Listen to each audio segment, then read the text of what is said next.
Good afternoon, racers. Welcome to Apex Racing TV. And this is the PenPower Euro V8 Supercar series. We're here at Zolder. I always get these two mixed up. We're at Zandvoort.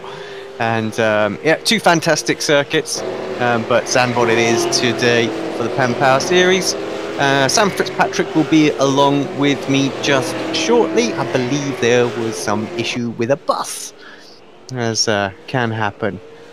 But yeah, so back, I missed the last race here, but in this series. But from what I was told, it was a very good one. Everyone enjoyed, so good to see the cars back. Field looking pretty strong, but not as much as we had when I was here last. So 25 cars trying to qualify at the moment. Just seeing if we've got any big names missing.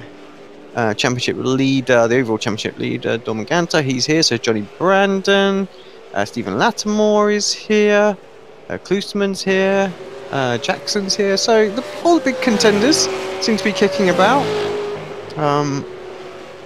While we're talking about the championship, let's just jump straight into it. So in the Pro Championship, Ganta leads the way as well as the overall. He's got Stephen Lattimore in second place behind him at the moment, and points wise not too far behind, very much still in contention. Chris Jackson in third. He's had some crazy races really and some poor luck, so you have to feel like if the races had gone a bit more his way, he could have been right behind or even in at the top of this championship. Klosterman in fourth, Kim Holter is in fifth, then you've got Nikolai, Stephen Phillips, Peter Bingham, Clyde in ninth. Around that top 10 is Anthony Woodward there. In the AM Championship, Johnny Brandon been absolute on fire really this season. It's the only way to describe it, just banging in the results. Michael Evdoka in second. Is Brandon here? Yeah, he is currently sat second in qualifying as well, which we'll get to in a moment. Jean-Philippe Bousselon in third place, Bill Switzer in fourth, and we've got Samuel Wuzen in fifth, Adam McNally, Victor Tanaka, Katie Rose Taranto, and John Roberts is ninth. Ronald Moons rounds out your top 10. So pretty much all those drivers feature themselves in the overall championship. The only driver that really doesn't is Alexander Galahoff, who is in 11th place overall. Worth giving a bit of a shout out to him. So we switch our attention to Zandvoort. I almost said Zolder again. And well, fantastic circuit is pretty much one of those real old school circuits. Very short. Overtaking is difficult to hear because the straightaway sections, your car's pretty much accelerating all the time, so the draft just doesn't have the same effect as some of the circuits like Spa, where you're really cranking up and it's all about the wind resistance and the draft making that big difference.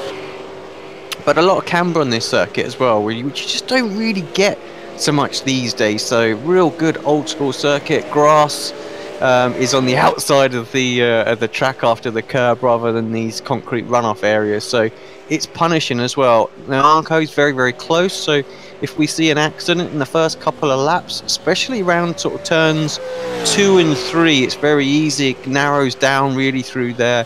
We could see some almighty an almighty crash. So let's hope all the drivers just have their sensible hats on just for the first couple of laps really. I said it was 25 cars, a couple of drivers not actually taking part in qualifying, so that's just probably kind of a good thing with the track being so narrow. And of course there wasn't many grids here back in the day. I think it was only like 25 that you could get. I don't know if they have doubled the garages up. I think they have now on every circuit, so we should have been able to get 50. So I don't think it's a limitation on the track that's preventing us here.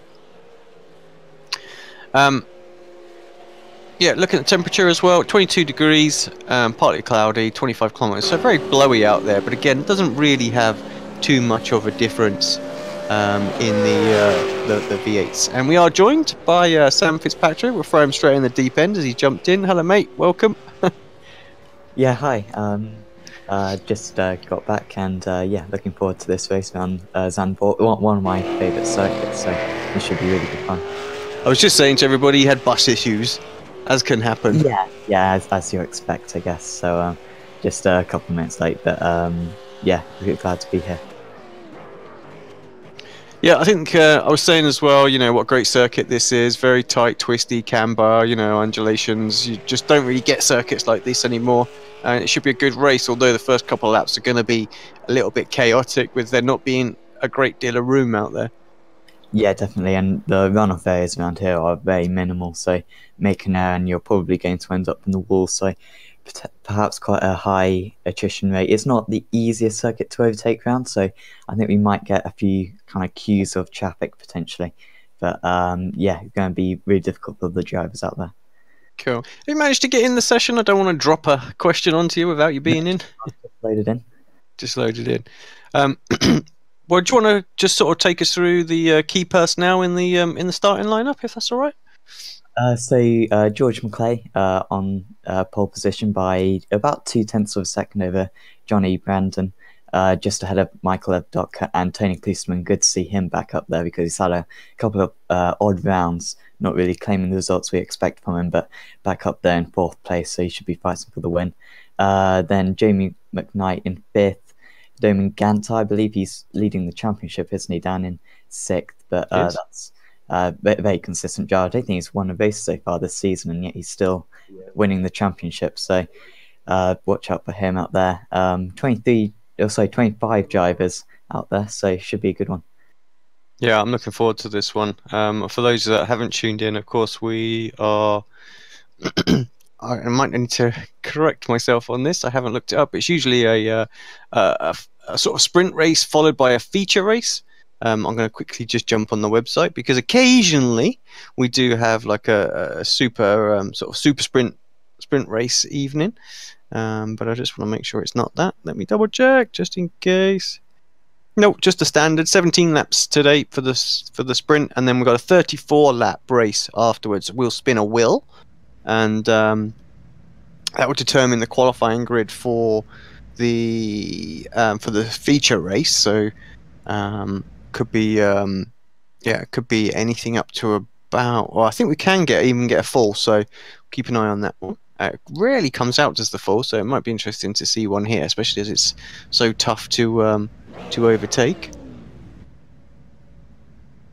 But yeah, so 34 laps on that one. That race as well, that will start at about 7:15 GMT. So it won't be a great deal of time between races, but there will be a little bit of downtime. And yeah, we'll try and throw some some adverts at you, which I realise I just haven't programmed into XSplit. We're on a temporary PC at the moment, and it was all a big rush to try and get up and ready for the grid. But I'm glad to say we are here. But yeah, so you might see me fumbling around to give you some ads, or at least a video to watch in the break.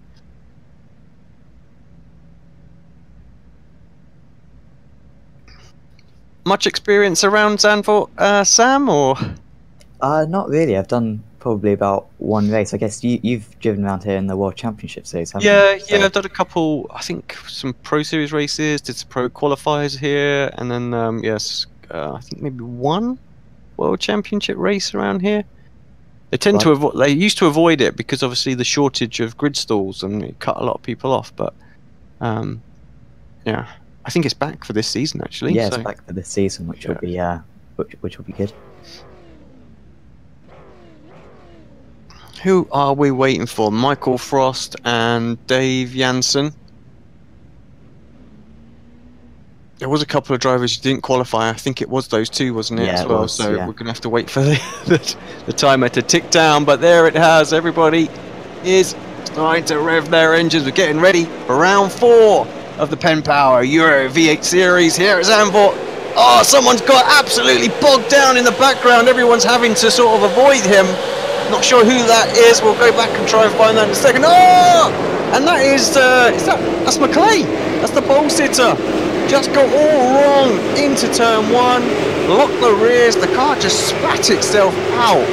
And, well, that's how you go from 0 to 0 in, one straight. Yeah, absolutely. This seems to lock up the rear. This is something lots of control of how you really lost the lead to a great start. Johnny Brandon into the lead. Bottas still in third place, so good start for Klusman out there, but yeah, horrible for George McClay. Yeah, not what he wanted at all. But like you say, Johnny Brandon, he got a good launch anyway. He was always going to lead into turn one. Klusman was starting to put a bit of pressure on as well early on. And but Brandon's come into the series. He's been very, very quick. Evdoka as well. That whole team seems to be really clicking with the car and giving these guys, you know, really something to think about. Yeah, absolutely. They took both wins last week, didn't they? So they're looking like the team to beat almost, and certainly going to be fighting for the championship. I think both are amateur drivers somehow, so they're leading the championship in that regard, but will certainly be gunning for the Pro Championship as well. Yeah, it's worth pointing out actually that from covering the series, I know that it seems to be that if you come into the series, you always get put into the amateur category. It doesn't matter who you are, you'll always, for the championship, go there to start off with. So that's why they're there, because like you say, they should not be at all. They've been absolutely on the pace right at the front from word go. Yeah, absolutely. Tony Klusman, like you said, still keeping the pressure on, but it's so difficult to overtake on the circuit. And if you do go for an overtake, you need to be pretty confident about it, otherwise you could easily make contact. I mean, I've always found here it's almost best to really just pile the pressure on, just keep, you know, sticking your nose in there, sticking your nose, you know, there and everywhere else kind of thing. Just really ramp the pressure up, but always be mindful that you need to pull out of it or anything like that. And the pressure just tends to get to people. It's so easy to make a mistake in this circuit. There's a lot of places where you can get the braking wrong or just get the wrong apex, and that can lead to a sort of half-a-second mistake where you can kind of pounce. But yeah, you really have to you'd have to work the driver ahead of you. And Tony, he's looking like that. He's only 0.4 of a second back right now. There wasn't a lot of time between these two in qualifying, so I expect this battle to stay pretty much full on for the whole 17 laps. Yeah, absolutely, and he's got his team not to well, and he might just try to push Klusman back into the clutches of Evdoka, so it could be a tactic he can use, but those two seem to be pretty much the fastest out there right now. They have now got a 1.3 second gap of third place at Evdoka, so it should be a duel really for the race victory. So a little look further back, see what else is going on. Battles are afoot really. Everyone's sort of staying very close to each other. So just having a look, Chris Jackson, Stephen Lattimore, they're very close as well. And what else have we got? Vlad and Borders. We've got Andreas Perez as well, just behind there. Nikolai, Kim, Brenton O'Brien as well. As well, he's in 21st position, of course, one of the fastest drivers out there. He's going to be very quickly passing drivers, so it'll be quite interesting to have a cab on him for the rest of the race, because it's going to be very exciting from his point of view, just trying to overtake as many cars as possible. And he's just getting close right now to making a position. He's going to go down the inside, and he's going to make it. I think that was quite lenient there from Kevin Woods, but just giving him a bit of space, and he'll just make sure they can do some new positions. Yeah, good move. He's up and through. He's got something to work for, hasn't he? There's a little battle going on behind as well. I think that's Anthony Woodward and Dave Janssen side by side through the chicane. Not easy to get through there, and usually if you can get alongside, you will get that for the left-hander. Just seems to be that the car sort of gets pulled around there with the camber of the curb through there. Jansen that went through. Kim Holter and Brenton O'Brien. O'Brien seems to have a little bit of a queue behind him at the moment.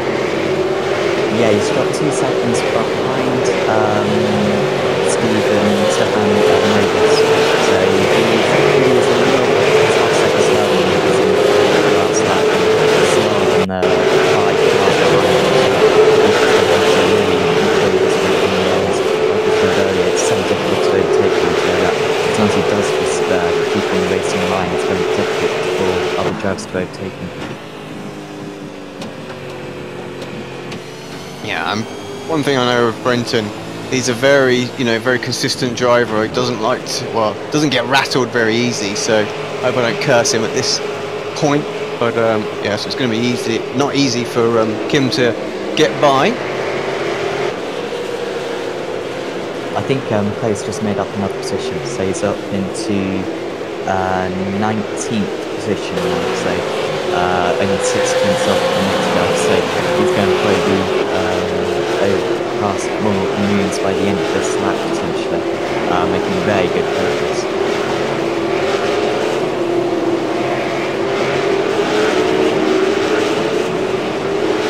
Just getting a few obviously just sorting out a few sound levels as well. Apologies, it was very difficult for us to test that with the new system. So thanks very much for helping us on that with the stream. Just, yeah, one thing I will say about these V8s is they are all very, very loud, always loud. And yeah, so the engine's drowning us out a little bit there, Sam. Yeah. Oh, I think Kim Holtz has he gone for? Oh, it's side by side with Jorge. Yeah, got the run. So those two actually have lost the place, haven't they? So there must have been something go on just a second ago. What happened to Kim? I'm going to see if we can get a little replay just to see what went on, because I spotted something else. He went wide in the final corner. That's a killer. And yep, that'll do that. You just lose all that kind of momentum. Lost the place initially to Nikolai, and then again he's going to lose it to Jorge because of the momentum. Yeah, it's quite a vicious curve on the outside of that last one, isn't it? And not much runoff either, so if you do make an error there, then yeah, you're going to lose a lot of time. Something else that I've spotted that we'll try and fix during the interval is the overlay, just out by about 15 pixels. There's always something.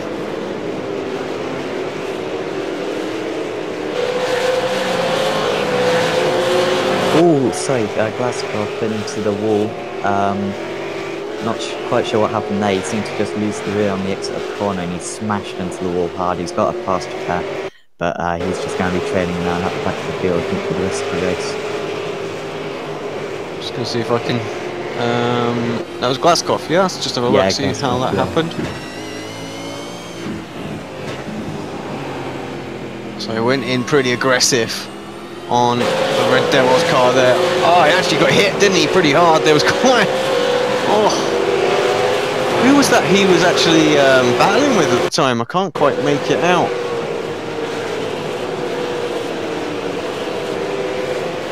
That was Andreas Redondo Perez, I think he was fighting with.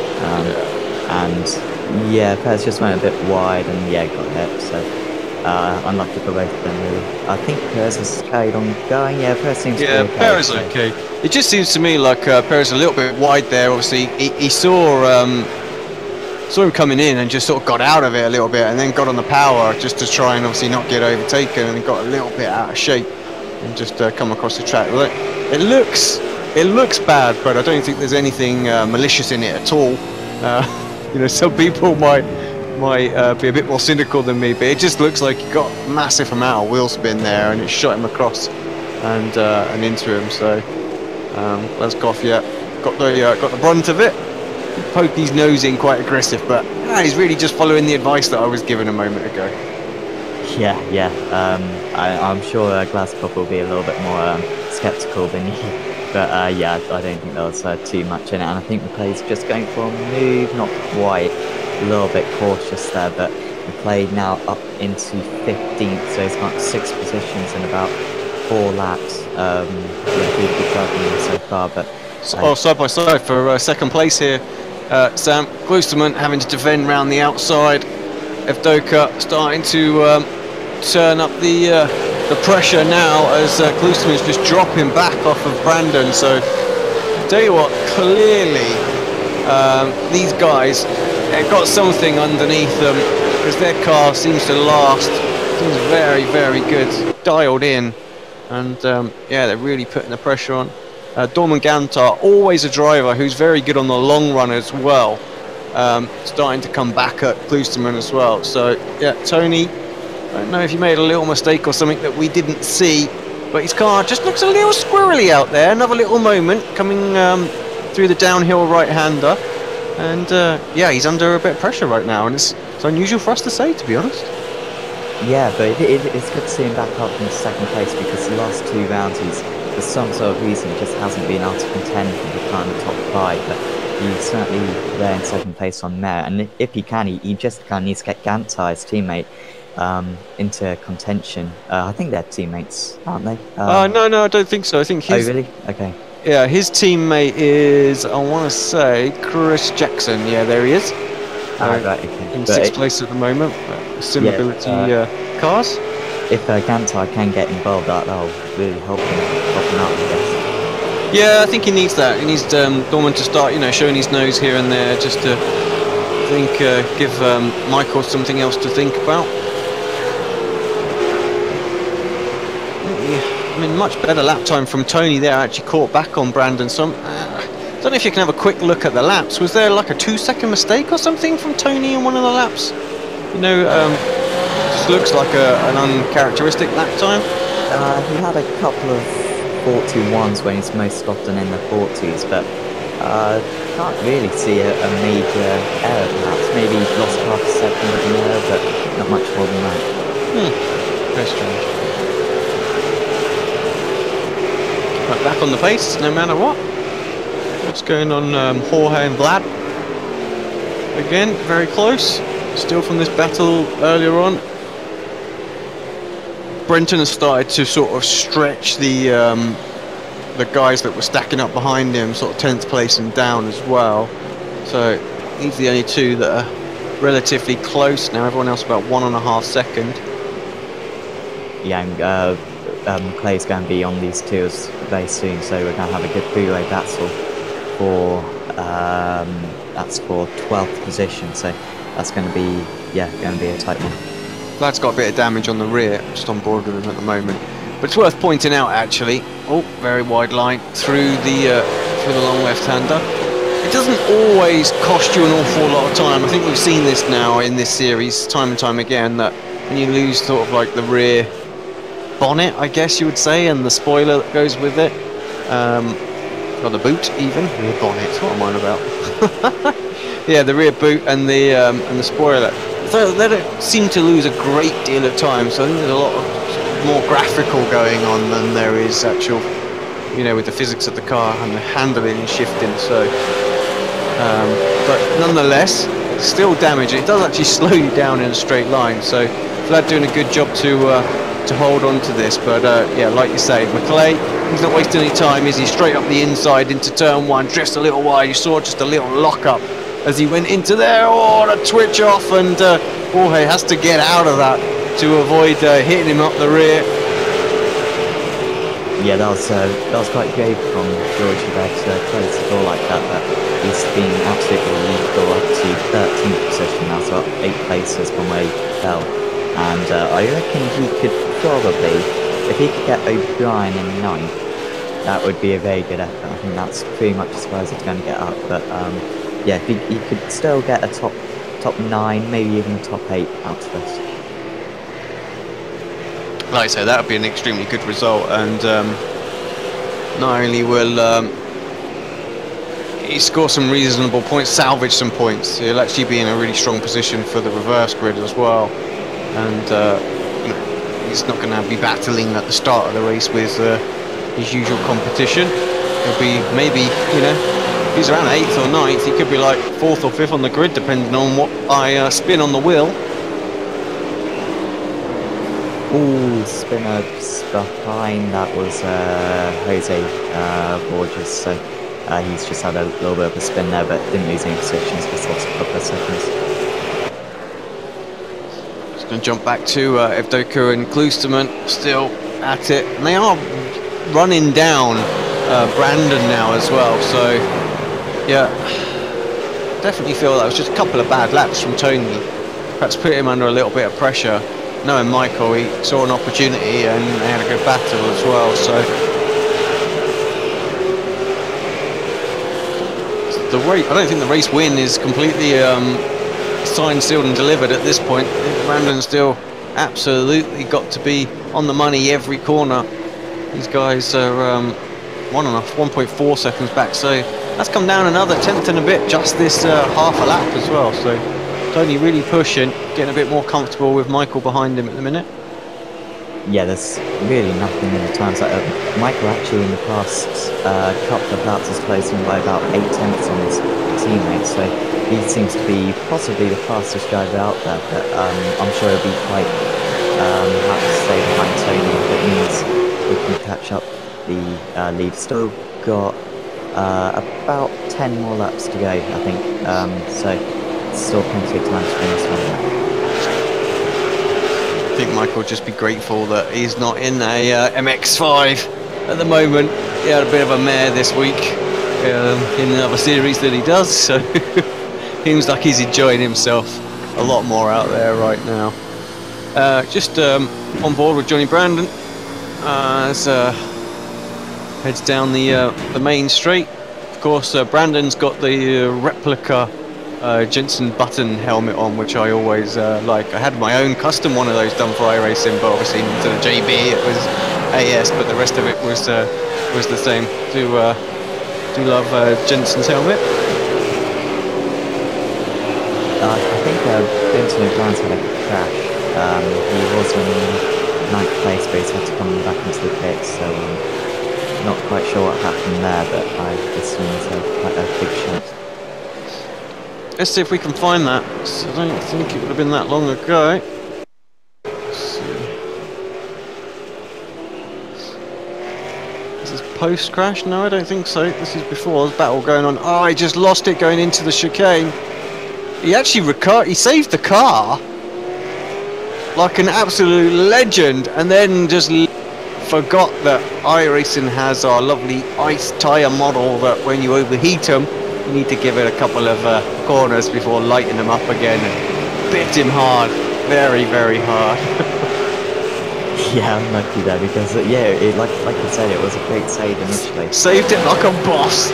That's it. He was loving it. He was like, yeah, wait till they get that back. Oh, I love it.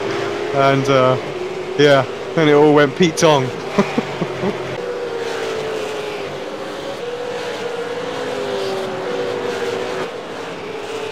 Klusman's got even closer now, so Brandon on that lap does a 41.1, Klusman 40.9, so two more tenths. Yeah, we should really be in for a good battle by the end. Perhaps O'Brien's crash was a little bit of an indication that his tyres are starting to go off. Maybe that's affecting the leaders as well, so that could open it up a little bit, but yeah, certainly got a chance to take this one as Klusman. Yeah, I think we're going to have a 4-car battle almost for the lead on the final lap. If they start to get into it too much together, there's no reason why Gantar can't take this one. Any kind of little accident, we've seen them in the past, that's for sure, when you know, they start battling, as can be 2 or 3 cars involved in it, so Gantar doesn't want to give up, needs to be right there, he needs to be able to jump if there is a mistake or a coming together or something like that. So often does it happen.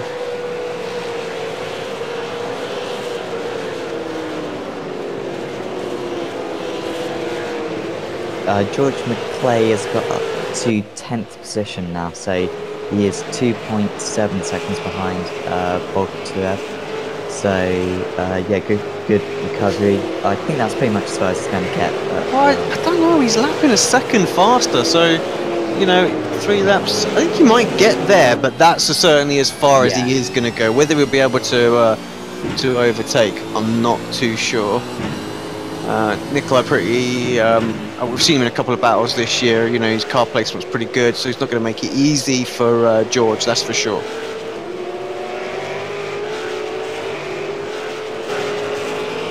Klusman with another 2 tenths out of Johnny Brandon's lead. So yeah, that's going to come right down to the wire. Probably with about 5 laps to go, perhaps we're going to get yeah, a couple more laps and he'll be on the scale. So just a matter of time until Brandon's going to challenge. Oh, connection issues for Tony. That's not what he wants at all. Wait, will he reappear? Won't he reappear? He says it's stationary right now. He's stopped. I hate to say it, but I think you'll find that that could be a disconnect. The sim just doesn't know where he is, what's going on. Will he pop back in? Is he going to fall to a unacceptable level? Who knows? But it does not look good for Tony.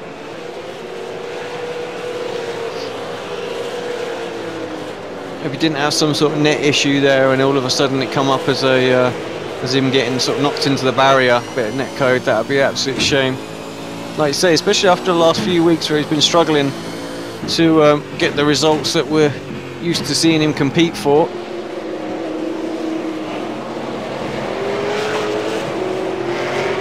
Is he just in the pits, Sam, or has he had a disconnect? He's not appearing for me right now, so it hasn't come up that his throughput has what's his what is his ping and his ping apparently is 133, but I have a feeling it's not, his connection's not that good.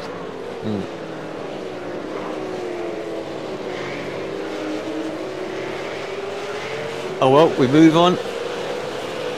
McClay got gifted another spot then, so he could end up with 8th here, because he is right on the tail now of Nikolai. iRacing crashed. Just hearing on the chat from Tony.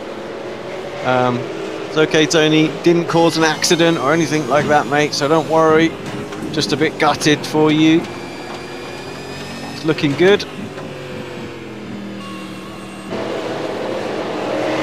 Well, I hope you'll get a full reverse good perhaps on your start pole for the next race. I think that's the least he deserves. But yeah, hopefully he'll be back for the second race in a decent position. Yeah, fingers crossed on that one. I would love to say I had a special button to make the wheel stop where I wanted it to, but I don't. McClay now really starting to put the pressure on. He wants this spot. I think 8th would be an absolute fantastic comeback for him. Decent amount of points.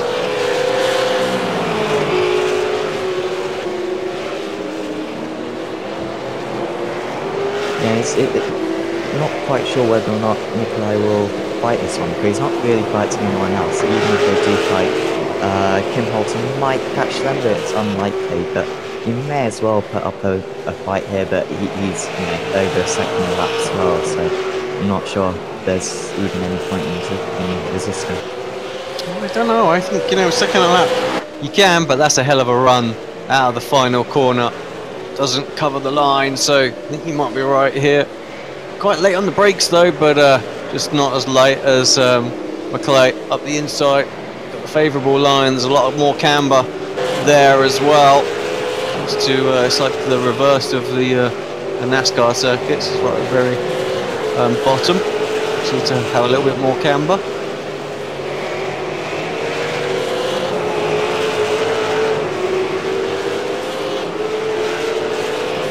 Now, through, what's he, 5.5 seconds back now from Stefan Nubis.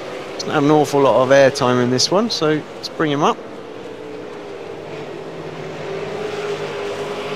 Just behind Chris Jackson at the minute. Yeah, McClay he's probably got about a second on Nubis, so I don't think it's going to be enough, but I'm sure he's going to give it a go, get as close as possible, but yeah, I think that's about as far as he can get, but considering he was right at the tail of the field after turn 1, you'll be happy with this result. Yeah, kicking himself, I'm sure, but still happy, when you have a good drive through, it's always good.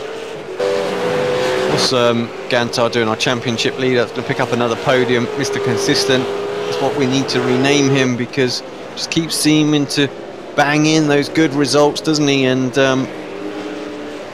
that's where the points come from. yeah, he'll be leading the championship after. Yeah, that was a bit of a slide. I wasn't sure if that was a connection or whether that was an actual slide, but I'd like to say it was a slide. It looks good. Don't be connection, be a slide. Yeah, we know he's on the limit. I think he'll be leading the championship after 5 rounds without winning the race, so that's quite something. Really shows his consistency. I don't think he's going to challenge Evdokka to the end. I doubt Evdokka is going to challenge his own teammate, especially around this place. Maybe around Monza he might have a go, but around here, I don't think he's going to have much of a chance. But yeah, I'm pretty sure this podium will be very quite happy with their results. I know all about how to win championships without scoring race wins. Yeah. So yeah, I'll take that. Consistency makes the difference, doesn't it? That's the thing. So you know, you keep banging in good results and not crashing off and things like that. Beyond the couple of people who didn't make the final race in the Pro Series, you know, there was a lot of people who honestly I wouldn't have thought I would have beat in that championship, and yeah, to come away with that. I was pretty delighted, but yeah, I was getting some stick from some teammates for not going for you know, not pushing hard enough and battling hard enough for trying to win some of these races or get some more podiums and things like that. I was like, look, it's working, it's going all right, and then, you know, to come away with it at the end, it's like, see, told you so. Yeah, look, you only, I think you got 2 or 3 podiums. Couple of podiums, yeah. Yeah, a couple of podiums, but just lots of, you know, 4 top 5s, yeah, that's it. So yeah, it was a very good championship. I think one race was either the DNF and then a 7th, and then the rest were top 5s. Yeah. Oh, okay, yeah, impressive. Yeah, especially your teammates made a couple of mistakes this season, and pretty much had equal pace to you, didn't they? And they just made a couple of mistakes, and in the end, you ended the season quite a bit ahead of them. So yeah, all about consistency. It's exactly what Ganter's doing as well, just replicating that, and it's going to be tough for people. He keeps you know, doing well. Of course, he'll have the advantage going into this next race. We're on to the final lap here. Not really any battles going, so we'll just watch the leading trio circle around.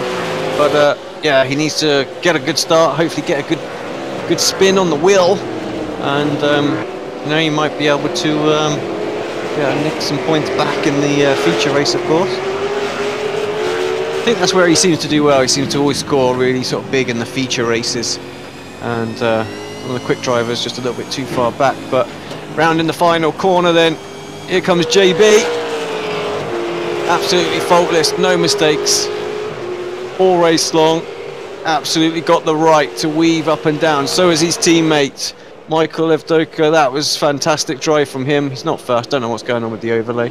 And Dorman Ganter in 3rd, 3 great drives, gutted for Kloosterman, he would have been right there as well. Jamie McKnight, he didn't get much airtime at all. In fact, he's had 3 seconds, and that's just what we're seeing right there. And that's just because he's been in no man land all race, but McKnight comes across what is a 4th place. We didn't see too much of Lattimore either. Chris Jackson, they've all finished now. Who else is coming across the line? Everybody's finishing. Pack's quite close together, you know, in the end. I mean, here we are, Richard Warmingham in 14th place. He's 39 seconds, but everyone else was sort of 30 seconds and below. Above him, one last little battle just going on. Kevin Whittaker and Anthony Woodward separated by half a second in the end, and a nice big slide to finish. And O'Brien after the epic save and the horrible instant karma. Yeah, I imagine he was really, after that save, he was really thinking, oh, I hope to get on the broadcast, and, you know, I guess he did, but for all the wrong reasons. I'd love it if in his head he's just like, yeah, you know what I mean, nailed it! And then it's like, oh no! The franticness of trying to save the car afterwards, you're like, ah, facepalm moment indeed. Right, where is our leader? I don't know why he jumped down on the timing screen, but it will show when everybody's crossed the line. which I think we have had. Do you mind doing the honours and taking us through the final results, please, Sam? So in first position was Johnny Brandon, and then his teammate Michael Ebdoka in second, Doman Gantar third, Jamie McKnight, didn't see much of him in fourth, Stephen Lattimore once again in fifth, Chris Jackson and Stepan Nubis, George McClay in eighth, really good recovery drive from him, Nikolai Bogratev in ninth, Kim Holzer in 10th, Vlad Zeong Choisky in 11th, Jose Borges 12th, Matthew Belton in 13th, Dave Janssen 14th, Michael Warmington 15th, Peter Bingham 16th, Anthony Woodward in 17th, Kevin Whittaker 18th, Ronald Moons 19th, Brenton O'Brien in 20th, Sergei Glazkov after that crash we saw him in 21st, and then Tony Klusman. I think he gets classified 5 laps down. Hopefully we'll see him near the front of the grid in the next race, and then Perez, Bembich and Frost. I don't think Bembich or Frost took the start, so yeah, round on to round 2. Yeah, awesome stuff. Right, let me just sort myself out here. I'm trying to just watching what these guys are doing. Just trying to sort out the adverts, but I need to do the wheel before that, so give me a moment. Let's bring the wheel up.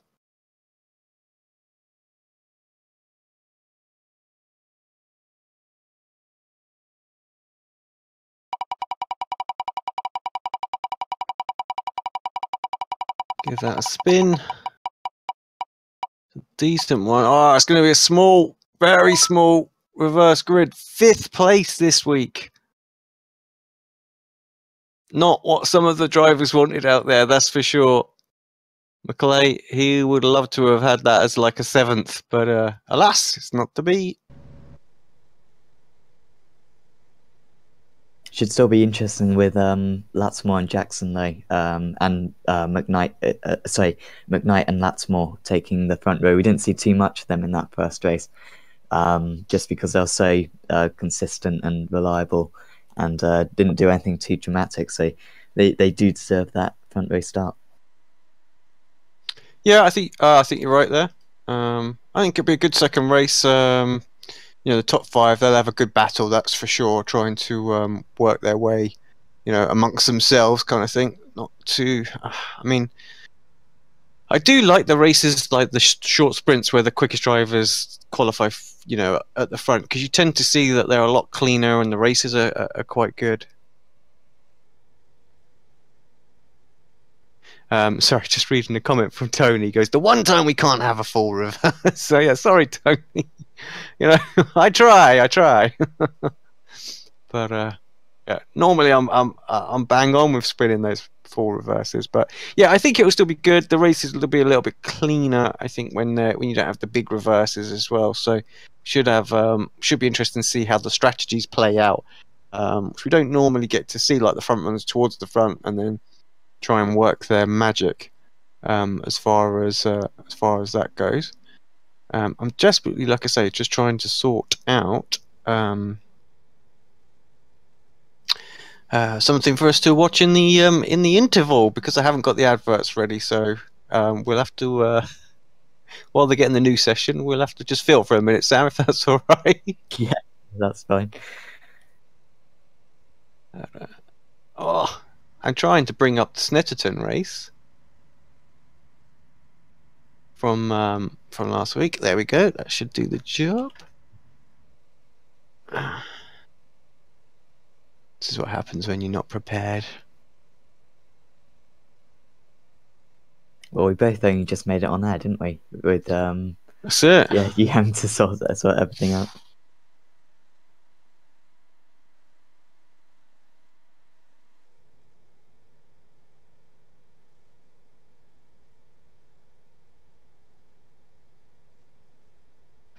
Right, okay then. I think we are good. I will just get the Wix advert to skip on.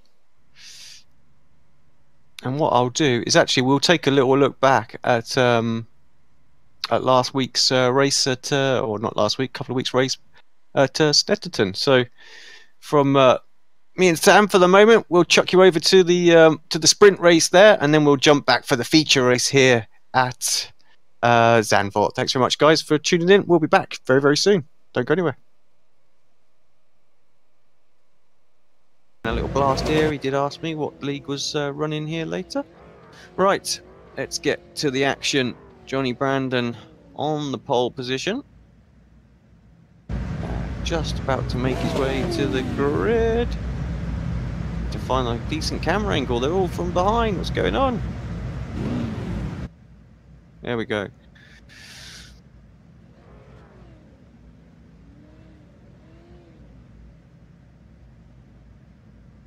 Just a few more drivers waiting to make their way onto the grid. Don't know of any penalties that will stop them from doing that. Of course, we've got Sam Fitzpatrick joining us very, very shortly.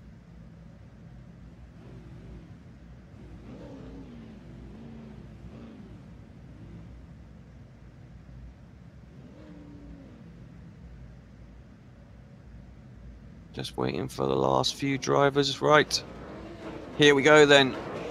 Revs are building here for the Euro V8 PenPower Series.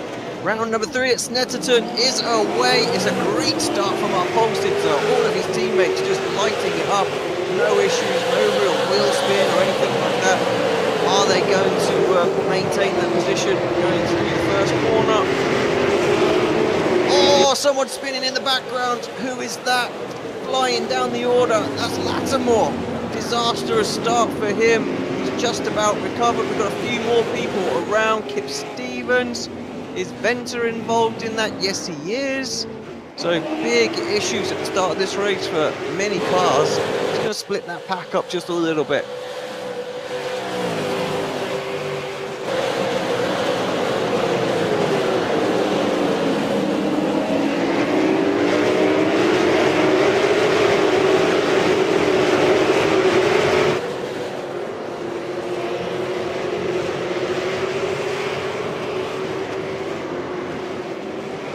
Right, just taking a quick look.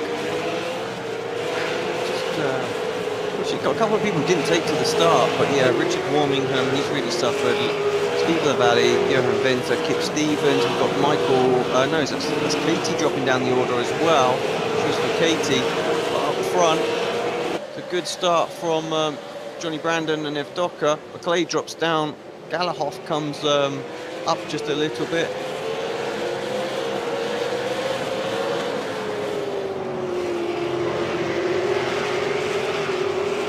Good start from him. Kloosterman worked his way up to 5th place as well. Apologies for the little stopping at the moment. We're just having a few technical issues getting Sam into the channel to be able to do the comms.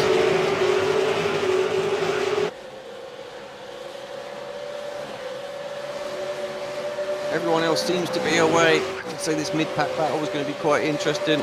Nuva's right into the middle of it. He's just tucked up behind Kim Holter. We've got Vlad, Brenton O'Brien making good progress as well. In the Logitech G car. Does look very, very nice, I have to say, Brenton.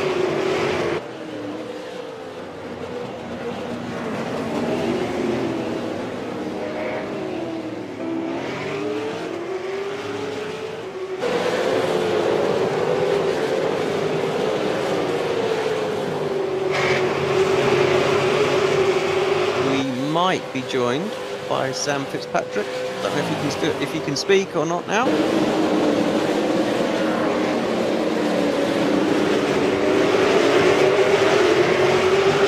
Not looking likely. Sorry, guys. Oh, big wiggle for Johnny Brandon. Just about keeps it together.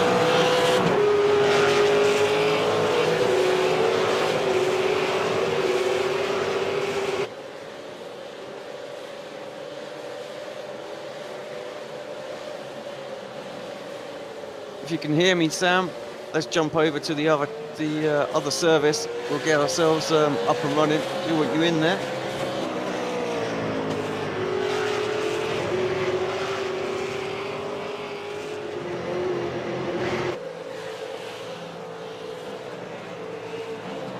Right, apologies for this. Johnny Brandon leading, Docker in second, Johan Venter is out, Alexander Galahoff is in third place now, as Johan disappears down the order. And just bear with us just for a quick second while we switch communication platforms and we can carry the broadcast on.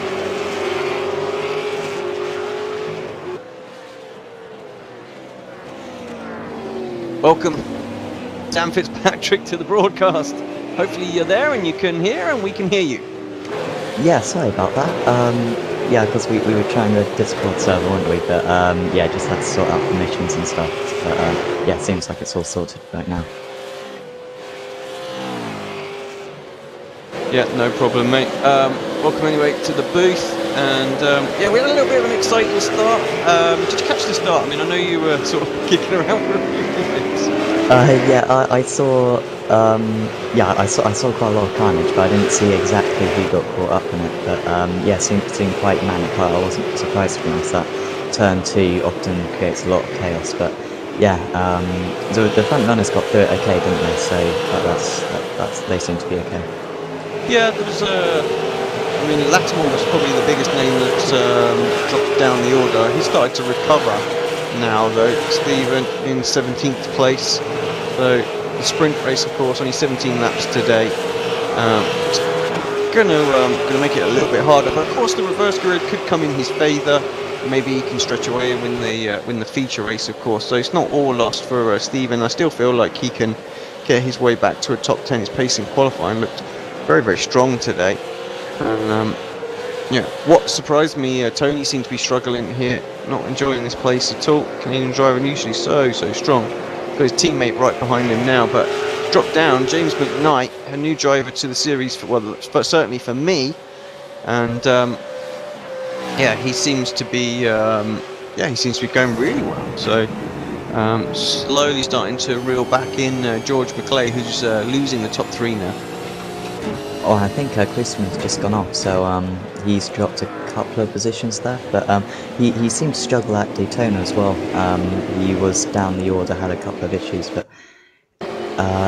yeah, a bit surprising that he's far down there, because at Mid-Ohio he was, of course, superb. He got pole and both wins, didn't he? So a bit odd for him to be down there, but I'm sure he can try to make his way back up in this race or the feature race later on. Yeah, just watching a replay of where Tony made his mistake, and yeah, just ran a little bit wide, didn't he? Nothing too major, but lost a couple of places. So his teammate Jackson and Dorman through. Not what he wanted. So I wonder if he's got limited prep time at the minute, or maybe an ankle of his or foot of his. You know, he had that injury end of last season. It's given him some jip again, so just not been able to put in the same kind of push that he was previously. What do you make of Snetterton? How does it rank as one of your circuits? Well, I only live about 20 miles away, so it's pretty much my local circuit. And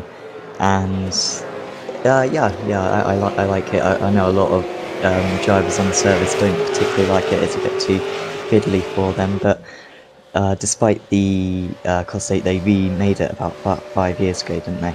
And added a few corners which perhaps people aren't big fans of, but it's still a challenge, and it's certainly in these cars it's not simple to get the power on a lot of the corners. Yeah, any track days or anything like that? Do they do any experience days or anything you might have? Yeah, they do quite a lot actually. So yeah, quite an accessible circuit, which is good.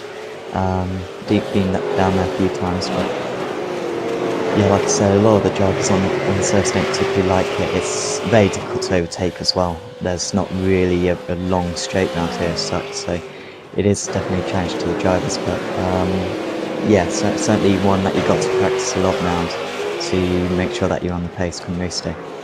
Looking at a little battle that's going on right now, Nikolai Wakachev. We've got Carsten, Steve Lavallee, and sorry, that's not right. That is Carsten, Steve Lavallee, and Brenton O'Brien having the battle right now. Way down, 18th, 19th, and 20th. And I said this pack would be quite close. Not sure what's happened to Brenton. He dropped down the order a little bit. Can't see any damage on the car. But yeah, hoping to get some good moves going and experiencing what you were talking about, how difficult it is to overtake that. Yeah, side by side between Carsten and Steve currently, and he's just going to go down the inside. Oh, the contact as well.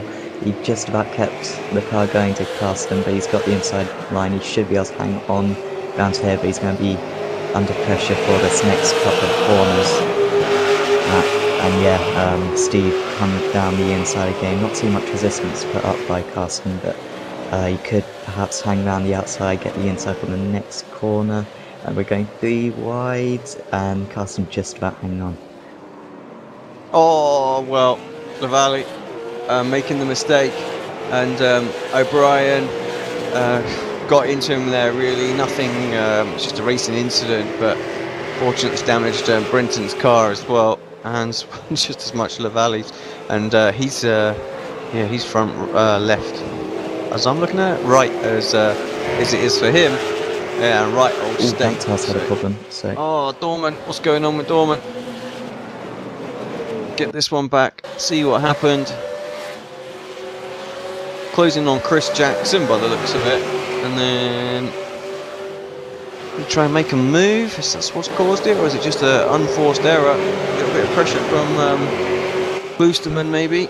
Oh, a little wiggle there. Tony having a look up the inside. Oh, and he just... I don't know if he took his eye off the ball there. All of a sudden he realised he just missed his braking point by an absolute mile going into Montreal, and yeah, he had to bail out of it to make sure he didn't hit Jackson. So good reaction, but I wonder if he was just looking behind as Tony poked his nose out just to have a little look, quick glance into the mirror, missed your point, and then he's like, oh well, it's a one-way ticket to the outside there, and he almost took Jackson with him, but good driving to save that. Yeah, he certainly took the bets of 2 options, like either go straight into the back of the car head or go onto the grass. So he's still in he's down to 11th now, isn't he? So he's lost quite a bit of time, but that was better than smashing up the front of the car and ruining someone else's race. Galahoff running in 3rd place.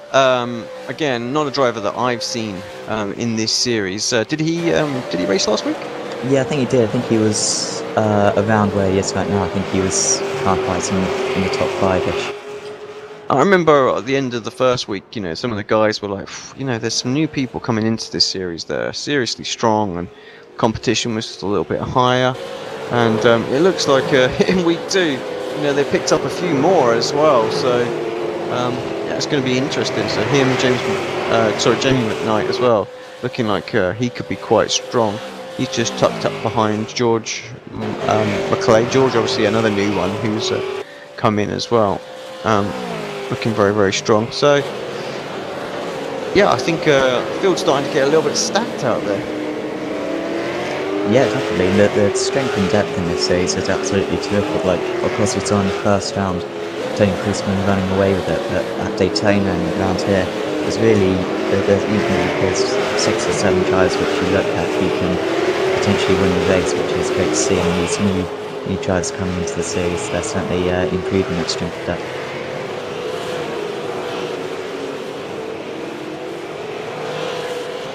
Oh, Nubis and Jackson are side by side.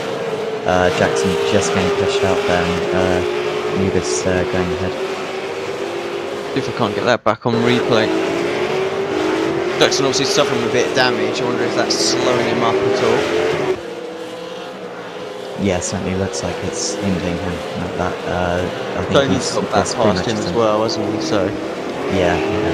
He ran a little bit wide, didn't he? That's what sort of opened the door for Nubis. Tries to squeeze him, can't quite shut the door, and yeah, definitely Nubis moves himself up and into 7th place. So a gain of 5 spots already. So doing decent out there. SDC Motorsport. Again, lovely livery. I was only talking on this comms earlier before you come in, actually, how nice the V8 looks painted. One of the best that you can paint for really sort of displaying and showing off your sponsors. Yeah, definitely. A lot of these liveries look terrific, and I think the team certainly put a lot of effort into making the cars look as good as possible. He's made a mistake. He's hit Stephen Phillips, I think, there. That's allowed Lattimore to try and get the run on Phillips as well. Went round the outside and he's through. But yeah, mistake for our championship leader. I don't know. I think he just went in a little bit too hot there. Let's have a little look at that. Yeah, he was desperately trying to slow it down, but yeah, it's very close. I guess you could argue that Phillips could have left a bit more room, but then, you know, he left more than the car's worth, so you can't really blame him. But yeah, that was just an unfortunate racing incident, I think.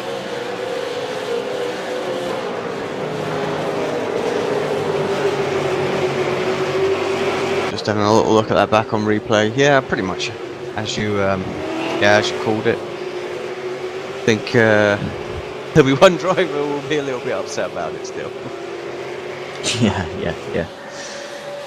Steve Lavalley, Brenton O'Brien, they're still going at it. Both of them with pretty damaged cars. Vortic dropped a couple of places now after that. Lattimore still only in 17th. It's really struggled.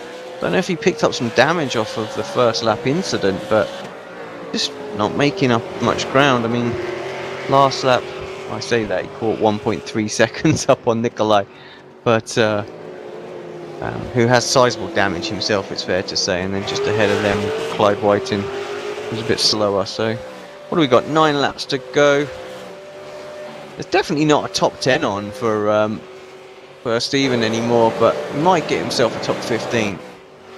Yeah, maybe, but it's so difficult to overtake, and especially if the driver ahead defends, there's not really anywhere where you can go around the outside, so it's going to be tough for him to make up, get past Bogatev. So if he can get that done, then I think he'll be quite pleased. But then there's a 3-second gap to Clyde Whiting in 15th, so I think that's pretty much as far as he's going to get up.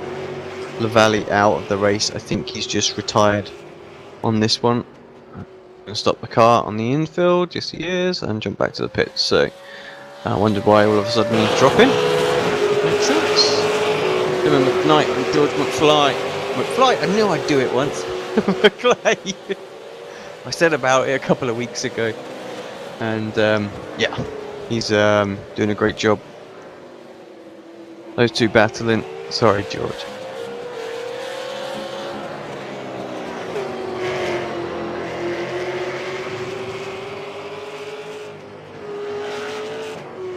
Well, Galahov's got slightly closer now to Evdika.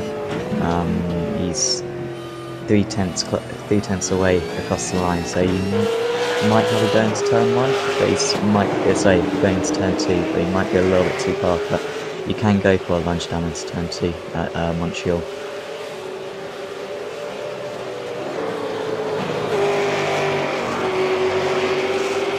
Look for that. There we go. I had one of those pesky Windows updates. It's reset all my settings, all my notification settings, and all of a sudden I'm getting bings here, there, and everywhere. So I do apologise for those on email. Hopefully we'll get them eradicated for the feature race. And we've got another visitor in the comms box. One Adam Barth joins us. Hello. Of covering the Winter Olympics, I believe. Yeah, don't worry, I haven't been to South Korea and back, but yeah, really good. Say that would be impressive. Or commentating in South Korea, no I'm not, but yeah, there we go. Yes, Netherton, V8 Supercars. Yeah, well underway. We've got 8 laps left of the sprint race here. It's been we had an eventful start to the race, shall we say. We lost a few people, and yeah, there's been a couple of bumps and bangs here, and really just sort of confirming what Sam was saying at the sort of the start. It's just very, very difficult. Short runs and to the straights. These V8s so powerful that the cars never really get up to full speed. So people trying to make late moves or missing braking points seems to be how it happens. A lot of opportunity for cars to lock up as well. Yeah, those very slow speed corners, it's difficult to get these V8 Supercars to power out of them without generating a whole load of wheel spin. We'll run you through the race order then, just so I can have a look at it myself. Johnny Brandon leads.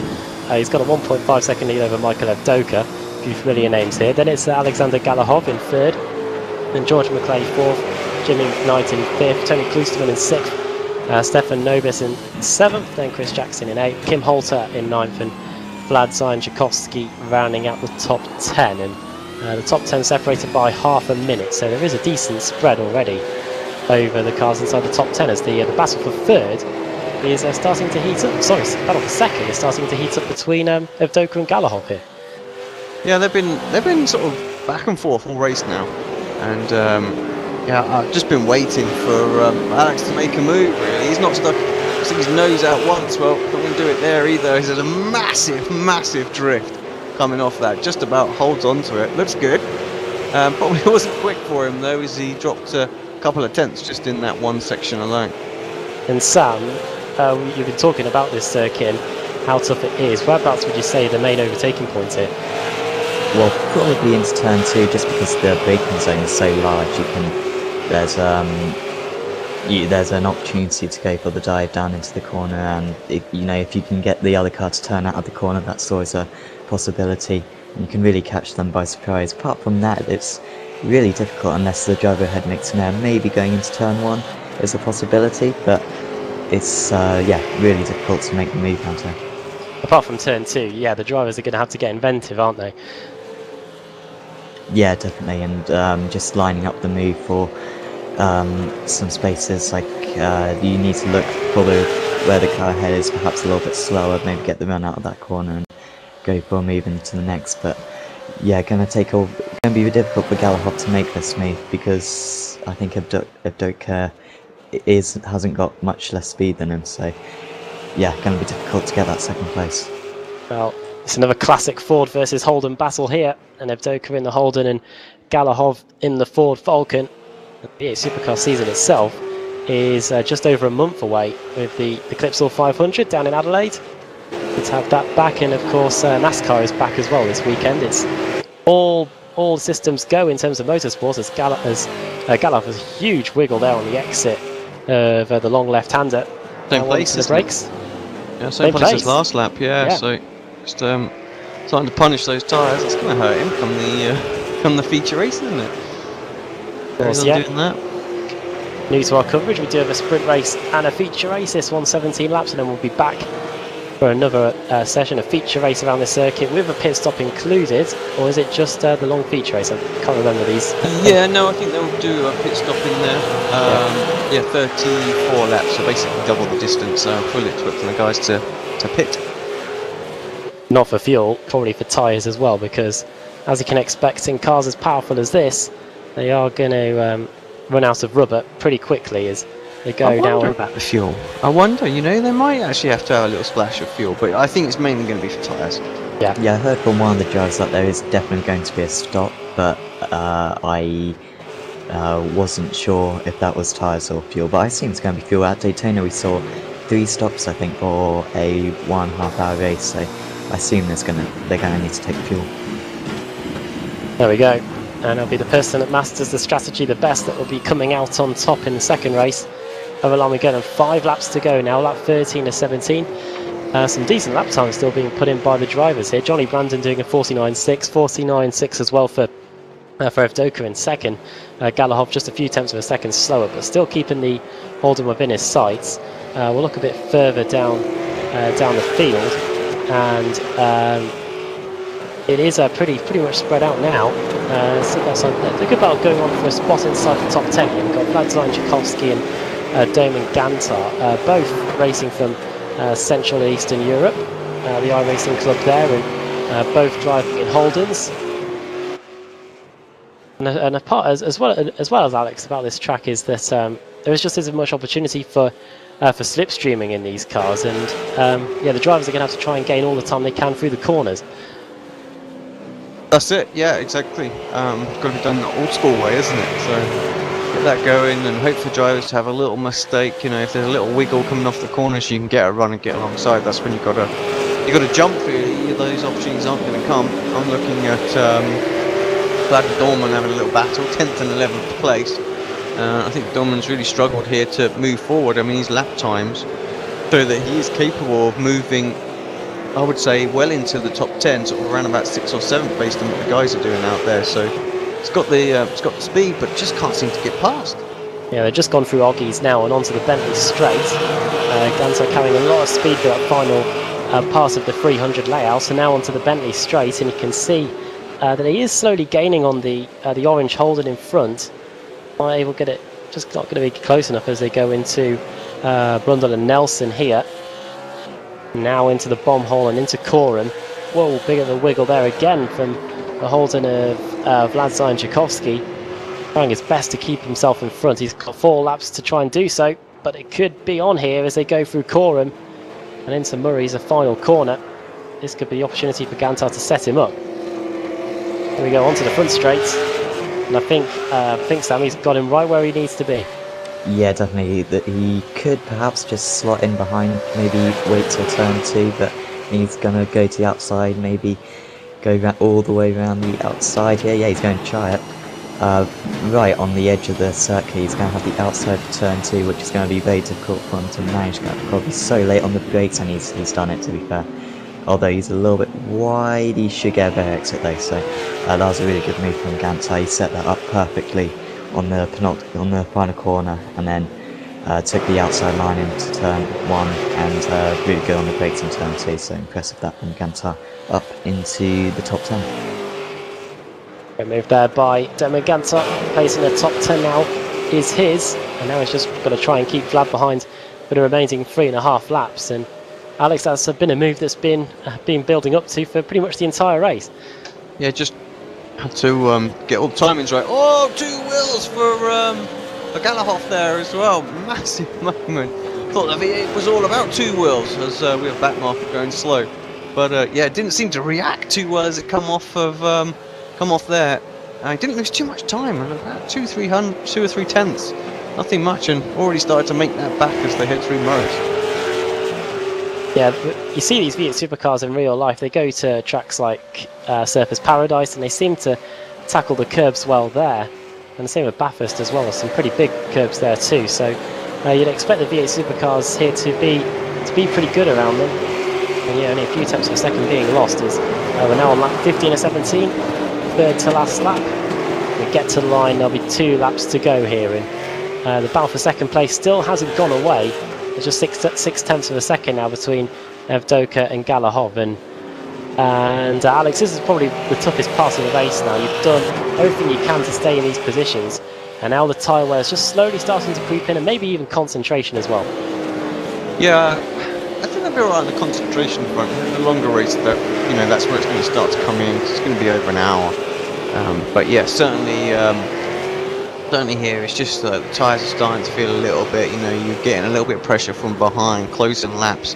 That starts to build, and you feel the desire to really sort of maximise your exits, and that's where the chance of making a little mistake, getting a little squirrely, maybe braking just a little bit later, making the fuels come down, things like that. But the tyres obviously are not enjoying it. Those little things start to play on your mind, I think, on the final few laps, and you try not to make any mistakes. So Docker under a lot of pressure, I think, right now. I say that, he could just be sat there just totally chilled and like, I've got this.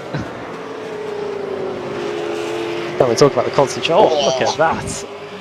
Now I would have lost that probably. That doesn't look chilled, does it? I think that's just an insight straight away into how hard these guys are pushing, plus how hard it is to drive these cars.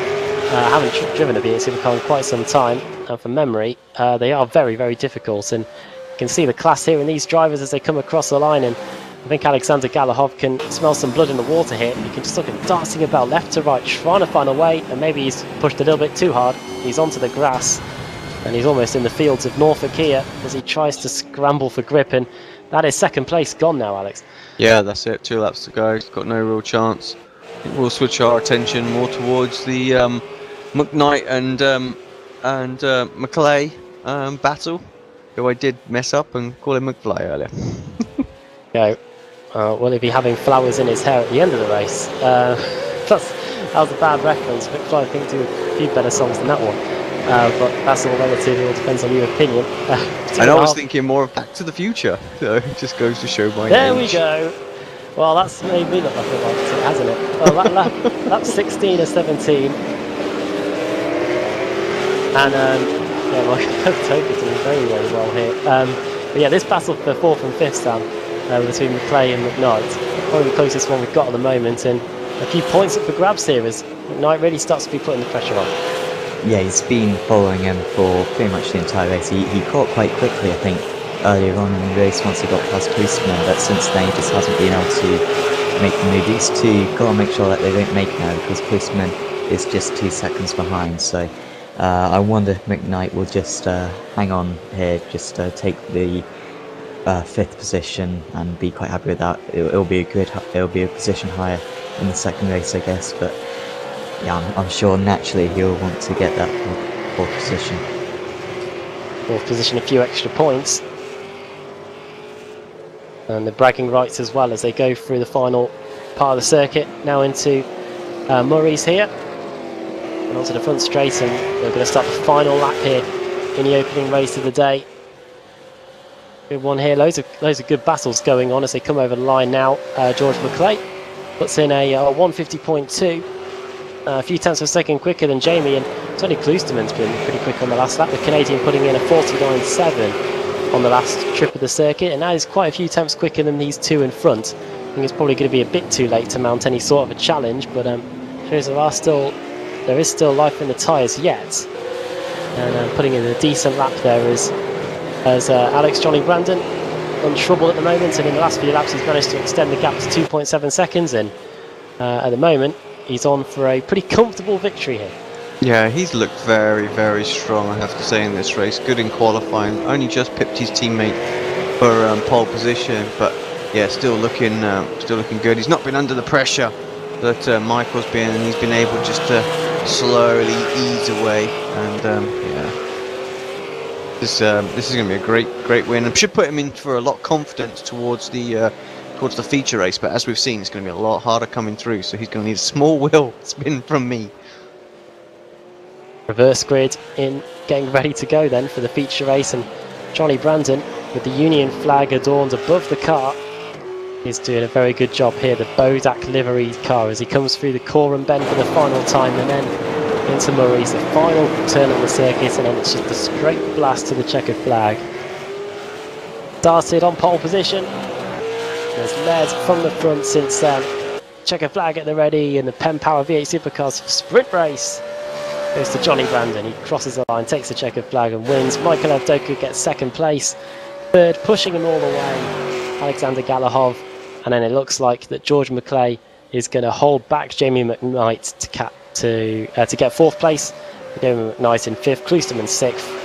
And then the top 10 is going to be rounded out by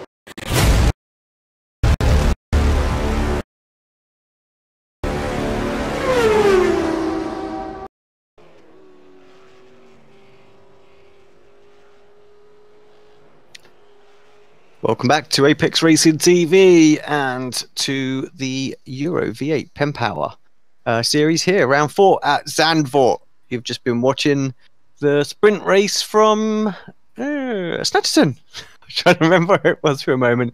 So Johnny Brandon, 2 for 2 on the feature races, has put on a great show there as well. Sam Fitzpatrick is back with me for the feature race. Sam?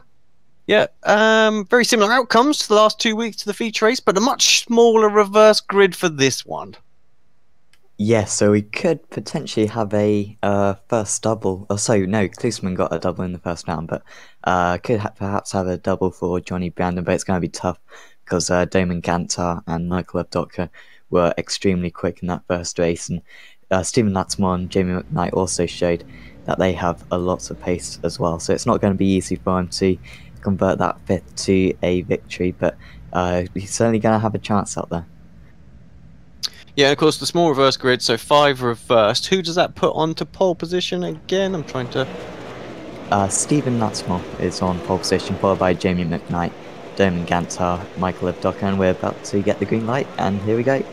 Oh, someone was creeping at the back of the grid, just at the very, very back, so hopefully they won't get a red flag or a black flag or anything like that. But a great start going into turn 1. I think Lattimore's been able to hold on to it from Jamie McKnight. Avdoka has got a great opportunity if he can get past these guys quickly. Brandon up and past. Oh no! Instant. That can happen. We talked about that at the start of the sprint race, didn't we? And that's exactly what has happened. So that is Brandon all the way down. I mean, he's got damage on the back. We'll see how significant that is. And I think that was Lattimore that just went through similar sort of damage as well. Like we say, we don't think that this is too severe. There is a fast repair, so if the drivers can make it to the pit stop without having you know, too many more issues, they should be okay. But yeah, what exactly happened there from your view, Sam? Lattimore came into turn 3 and just seemed to then got on the curb on the outside, spun, got a little bit of a nudge as well, and yeah, after that it was just a concertina effect, everyone trying to avoid one another. Just seeing it back on the screen now.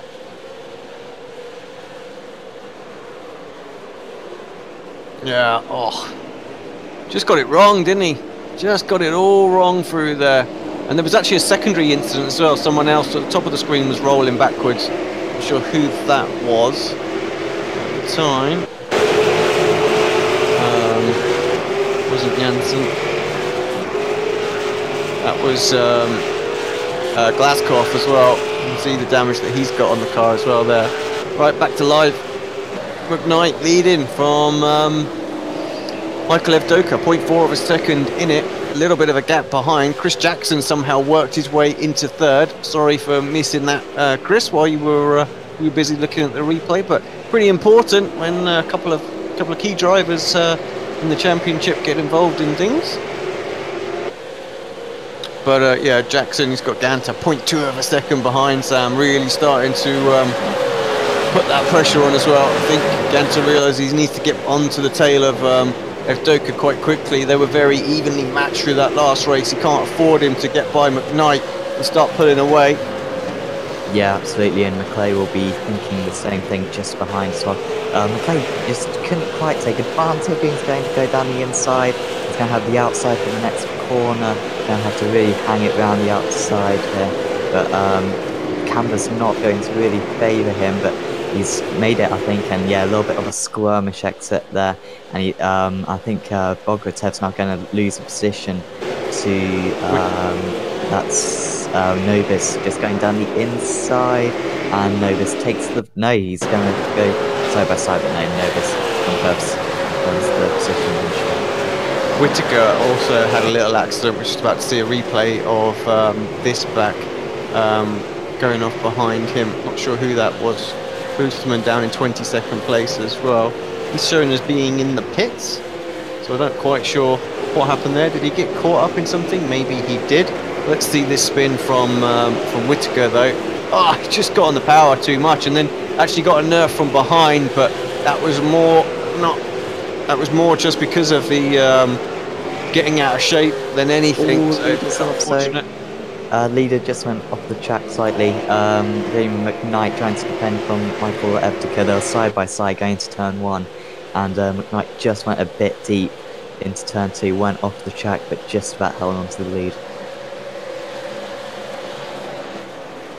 The track just sort of curved the way it needed to, didn't it? There, as so he kept the inside line, was able to hold on to it, but obviously feeling a bit of pressure from Michael behind.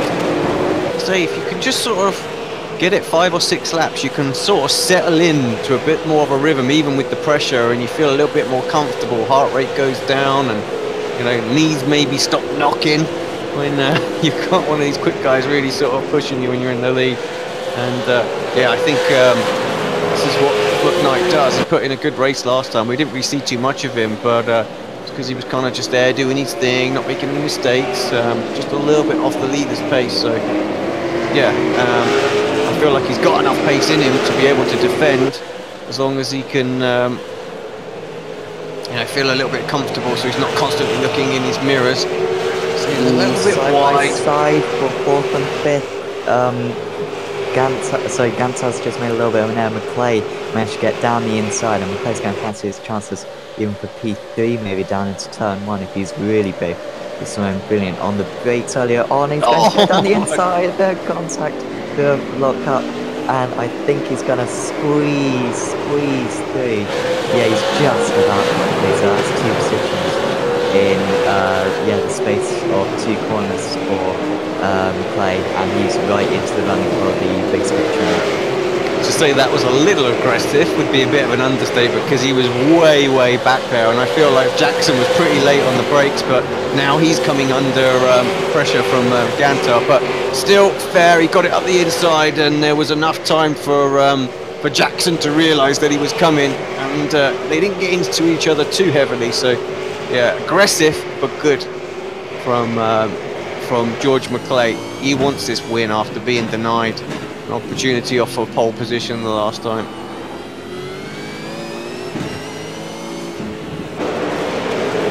Michael still very close, struggling to get by McKnight. McKnight putting in good times, I have to say. Not really, I mean, there's probably a 3 or 4 tenths on the table based on what the leaders were doing. I think it's not a great deal of time, you know. Like I say, you can defend there with that sort of time loss if you just focus on getting your exits absolutely bang on. Might be a little bit slow on the way in, but as long as you don't run wide or lose speed through the middle of the corner, just get those exits bang on, and you can pretty much defend from anything, especially around here. It's such a short straight. Yeah, and Evdokud got a little bit of a slow. We got a bit of a skirmish exit from the final corner. Just meant that you can mount a challenge going down to turn 1. But McClay's going to be on these two, I think, within about 5 laps or so, because he is extremely fast as George McClay. So Evdokud's really got to get this move done now, so that he can gallop up into the distance. That was a 1:39.0 for McClay, and that was including that move into turn 1, wasn't it? So he caught up 0.3 of a second on the guys in front with that move. So I tell you what, you're right. I think maybe this lap, one more, then he'll be on them. So lap 7 of what is 34 lap race. So yeah, pit stops strategies are going to need to be very vital for these guys if they're going to be able to keep up with McClay. I feel like his raw pace is very strong, and they're going to have to do some serious work in the pits to keep in front of him. Klosterman still surprises me that he pitted a little early. Like I said, I don't know if something went on. Maybe he's thinking alternate strategy, but he's on the back of Kevin Whitaker now. Maybe he just wanted to get out of the mire, being the fact that he was so far down, or maybe he just got collected in something that we didn't see on camera. Yeah, and it will be interesting to see how far he can get up the pack, but he's not too far off the rest of the back. Yeah, he's just gone for the move there, so up into 20th position. Evdokud's going to go for the lead here, down into turn 1, got the inside, and I think he's got it stopped as well, so Evdoka into the lead of the race. Yeah, good move. Like I say, got a good drive, and McKnight really left the door open, didn't he? Didn't really defend it. Should have really, at the very least, try and sort of squeeze him into there, but try and cover that inside line off, because that's always going to be the high ground going into there if you're on the inside with the cam up. Very difficult to hold it around the outside. Of course, you swing into another right-hander. So very rare do we see 2 people get through there. Ooh, 2 wide. Brandon's off again. Brandon's just hit the wall. He was side by side with Anthony Woodward, and yeah, he slammed into the wall, I think, but he's still driving on. See that one back on a replay. He was right in the mix, wasn't he? There's a few cars with a similar sort of damage. Go around the outside. I think that was Lattimore that he was I'm not sure who was it himself. Did he have the accident with? Sorry, I can see Lattimore, but just looking back at it now. Woodward, did you say? Yeah, it was Woodward. Yeah, So yeah. I'm not sure Anthony saw him there. He didn't expect him to be there or anything. Yeah, but he did close in quite a bit, and both still driving on. I think they're just got to make sure that they get their cars to the pit stop, and then they can get the cars to repair, of course. So not all over for those 2. McClay now within 0.3 of a second of McKnight. So yeah, let's charge to the front after the last race. It is almost like a two-part race, isn't it? The leaders were just, top 5 were just reset, everybody else continued as they were. But yeah, moving forward still, McClay up 5 places in this race. Hello everybody, welcome for tuning in. If you're not aware, it's the PenPower Euro V8 Supercar Series round 4 from Zandvoort. And this is the feature race. We've already had a sprint race and this connection issue there for McKnight. Perhaps gives McClay just a little bit of something to think about. And yeah, set of 11s left as he comes out of the tricky right-hander. I want to cook those tyres at this point. We're only on lap 7. Yeah, do you know if they have to go? Do you know if they go the full race without changing tyres, or do they change tyres at the pit stop? I think we'll see a pit stop change here. It is quite demanding on tyres. Pretty sure we will. There may be some that will try and throw a curveball, but I'm sure we'll see a tyre swap here.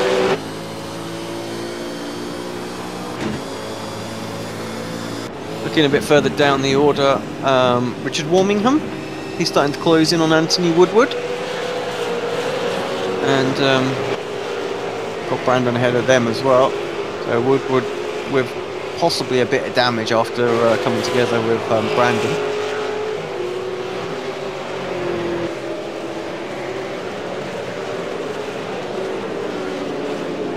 Just goes to show how a race can switch. You know, Brandon last race, obviously he didn't qualify on pole, but got himself up there pretty quickly, and everything just went right. You have a reverse grid, you're in the pack a little bit more, and yeah, how different the outcome can be. Yeah, it was similar with Stetson, wasn't he? He got the first race victory, and I didn't quite catch the second race, but something happened to him there, didn't it? And it was a bit of a problematic race. So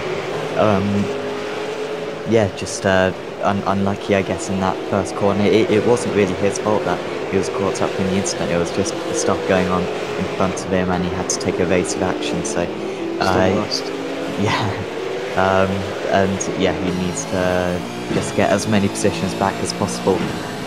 Maybe use the strategy, maybe like you said earlier, don't change the tyres at the pit stop, could gain... Oh, sorry, so Lattimore on O'Brien, but they've got a spin in, I think that is Chris Jackson ahead of him, it is indeed, who's recovering. He didn't save it going into the chicane, but what it did do was it prevented Lattimore getting past O'Brien. Just had to get out of it completely as the... Jackson's V8 was just stuck on the outside of the sort of the camber curve chicane part there. So can't think of what the name is.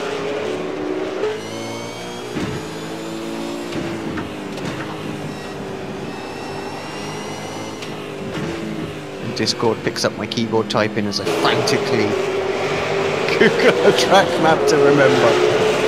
Oh, I knew none of the corners on those ones. It's hard to judge corner. Oh, it's the Audi. Yeah, it was the Audi corner. So. Right. Okay.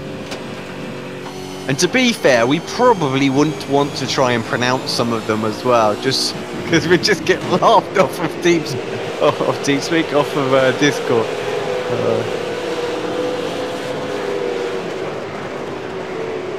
Right, while we were chuckling about that, Lattimore up and past O'Brien. It's Boyer next for him.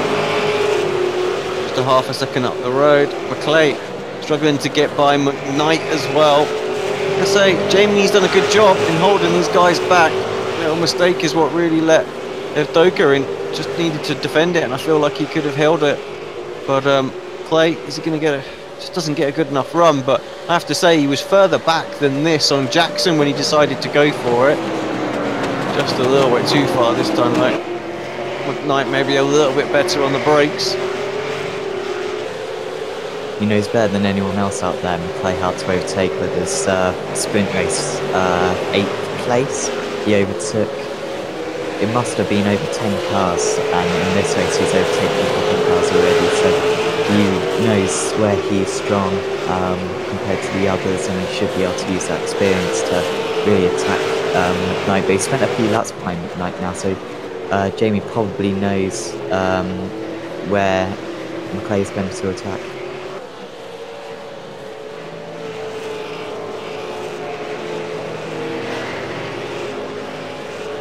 Two seconds into the lead now as well, so you can see why McClay wants to get going as well. His teammate just disappearing up the road around the outside. He'll get a bit of a cut back here, get a much better drive off, and that might give him an opportunity to have a look into the chicane.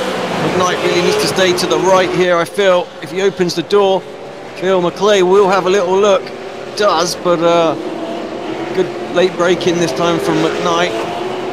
We swing through the chicane in towards the last corner, the last couple of corners. Just nice line, just hooking your wheels on that inside curb, so important.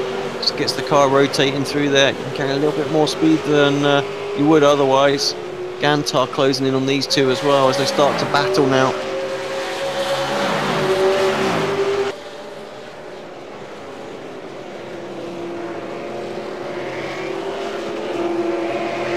Very nearly had a go down there.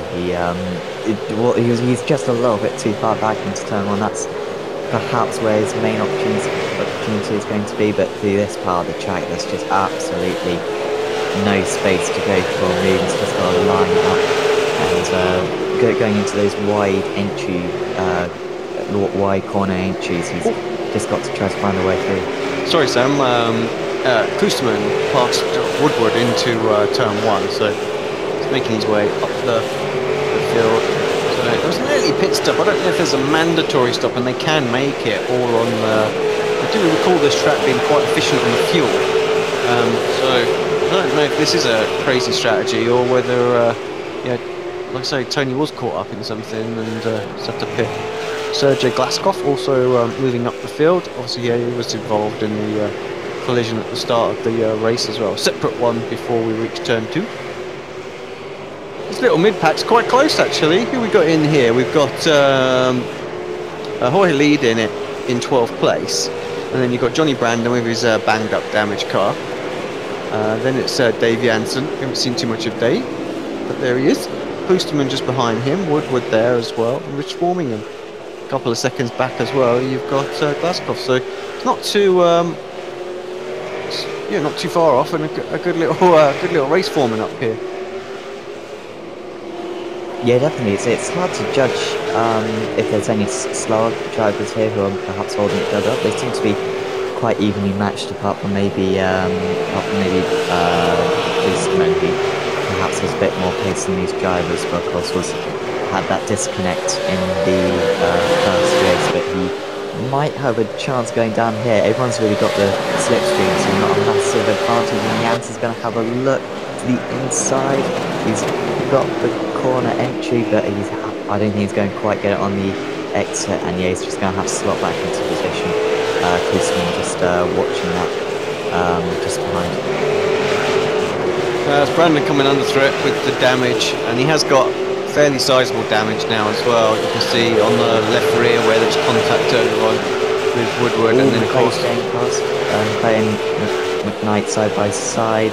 McKnight's going to try to come back, but no, McClay's finally got that position back into second place.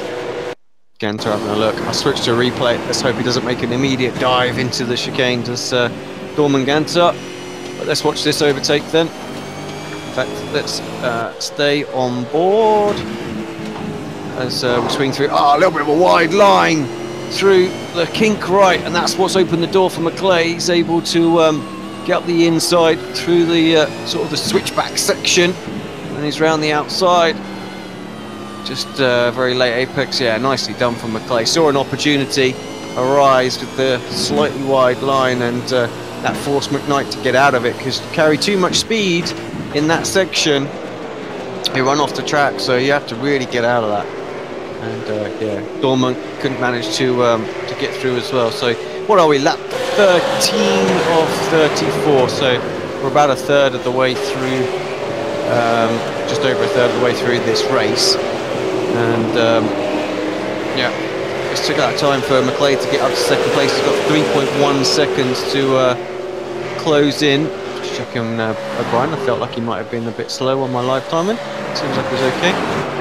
But yeah, so 3 seconds to close up. So let's keep an eye on those lap times between the next few laps between Evdoka and McLeay, because I think that's going to be significant as to whether we're going to see a straight out race or maybe some strategy calls going in to get them in front of each other. Gantar straight through. He's literally took a hook out of the George McLeay overtaking scope, trying to position his car on the right there.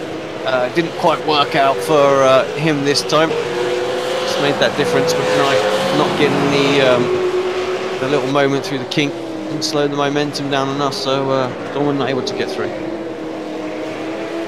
No, he's not going to take too many risks, I think, Gantar. It's not really his style. He's going to make sure that he makes this move safely. He's got the pace, I'd say, probably equivalent to Evdoka, as we saw in the first race, so he could certainly fight for this race victory.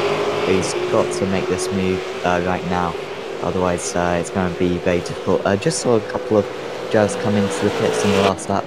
Johnny Brandon came into the pits, and also Jose Borges, so perhaps that pit window where you can get to the end of the race with a full tank of fuel from now, perhaps that's just opened up and we could see a few more drivers in the next few laps.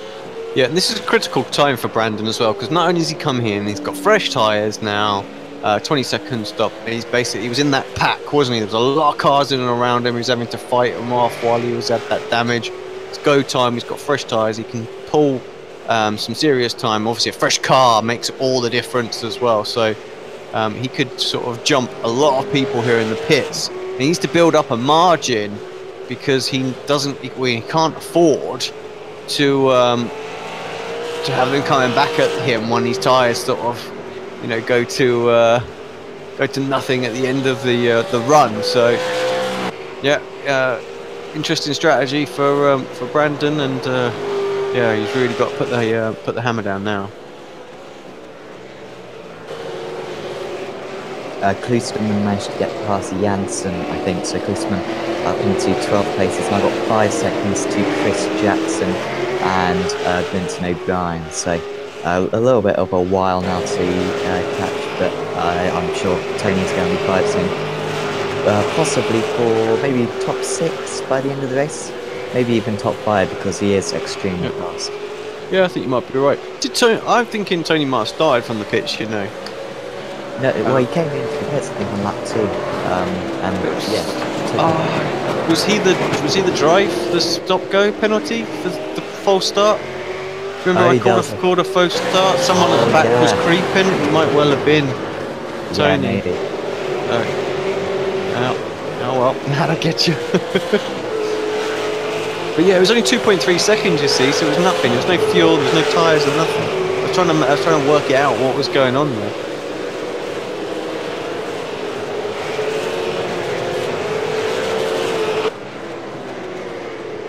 Alright, Matthew Belton. Haven't seen too much of him today. For Performance Motorsport. He's behind Nikolai at the moment. And we've got Vlad just ahead of him as well.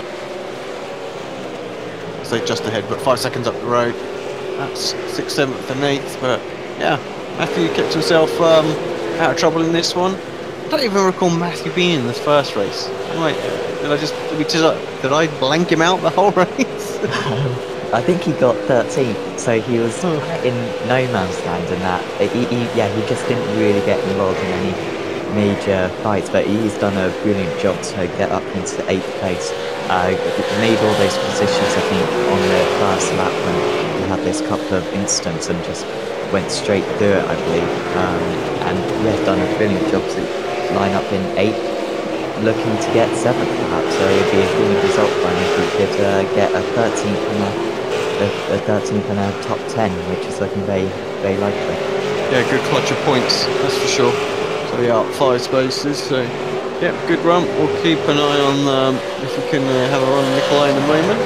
Gantar just 0.2 of a second behind McKnight at this point, once again.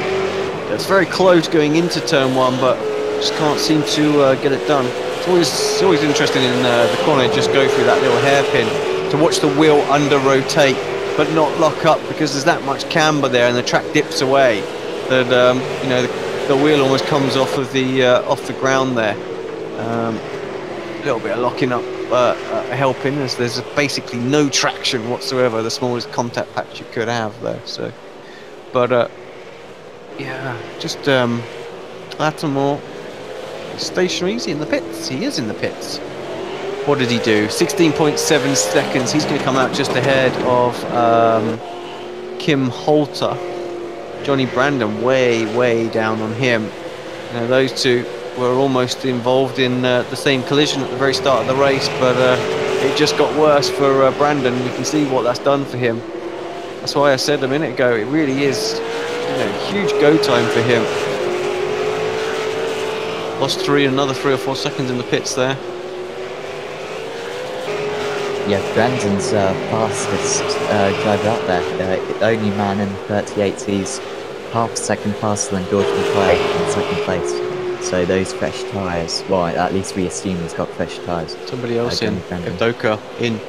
Oh, yeah. Both of them in, actually, sorry. Yeah, playing as well, so McKnight stays out.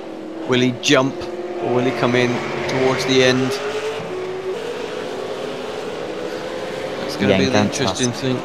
Gantar's still out there as well, so it's a difficult one for Gantar here, because he could pit now, but he's got to really do the opposite of McKnight, because this is a brilliant opportunity for him to get past. But if he pits on the same lap and they have the same pit stop time, then he may stay behind and have to make the move on track later on, and he's really struggled to make the move so far. Long stop for both the guys, 21.8 seconds and 22.9, so 100% taken tyres, all 4 tyres there. It is a circuit, actually, you can get away with taking 2. But it doesn't look like... I have to feel like some of these 16-second stops, they might have done something like that. I don't know, it seems weird. Maybe it's just too much fuel for some of these guys. Brandon as well. 20-odd seconds. Jorge, 27 seconds.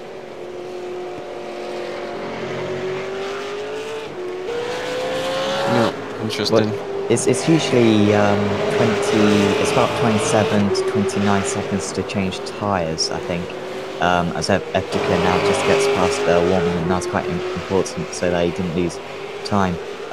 So anything less than 27 seconds, it would suggest that they haven't taken tyres, which will make it quite difficult. Yeah, maybe you can catch the next person that comes into the pits and see if they just get jacked up. You know, it'd be interesting to know that, what sort of timings they are, if they've done. Obviously, we won't know if it's 2 or 4. It's very. I always think it's very unusual for people to take anything less than 4 in this car, because it does eat tyres a little bit, but you never know, and we don't race the car enough. So apologies to the drivers when they watch it back. They're screaming at us, going, "We always take tyres. We never take tyres." And whatever the strategy always is. It's just like that's just like me when I listen to the World Championship races back, and they're talking about conserving tyres. I'm like, nope, always flat out. And they're like, oh well, you know, this strategy is going to be 2-stop. No, it's not. I know how frustrating it can be, so apologies for our naivety, but that's what makes it fun for us. We don't like to just know instantly what the strategy is going to be, so we like to make up a load of rubbish on the tip of our tongue. Just, yeah, it's going to be this, it's going to be 2 tyres, it's going to be 1 tyre. Keep everyone guessing. I watched Vlad Zaynkovic into the pits, and it seemed like he didn't take tyres. So he was in for 21.8 seconds, and I didn't see him go off on the track. So yeah, I didn't see Chris Jackson coming down from the jacks there either as well. So yeah, maybe not. Maybe the tyres are holding out. Front 2 still staying out, by the way. Gantar and McKnight. Gantar still can't make the move, and he's not really that close this time round. So McKnight's costing quite a bit of time. Their lap times have fallen off a little bit due to well, if they're not taking tyres, I Well, I guess tyre wear anyway will affect them a little bit, but God, just compare their times to George McClay and Michael. So yeah, they're coming across the line now, so it'll be interesting to see what they've done. You know, is this a tyre? Last lap was a 38.6, so straight into the 38.6s. So I feel like they have to be taking tyres. There's no way they're all of a sudden matching the lap time. So I would say that was new boots all round for those guys. Just the iRacing not showing it very, very well. They were lapping in the sort of high 39s and mid 39s, weren't they, before? So.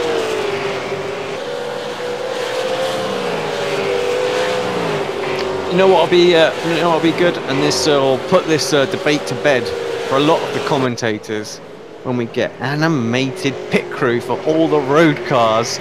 Yeah, and the broadcasters can see it as well. So we're like, oh yes, 1, 2, 3, 4, I can see them all. Oh, that'll be a good day. Hopefully later Come on, come on, make it happen. I don't personally care that I can see them on my car working. You know, so oh, that's nice. But yeah, I want to see on the broadcast more than anything. Stop a second guessing.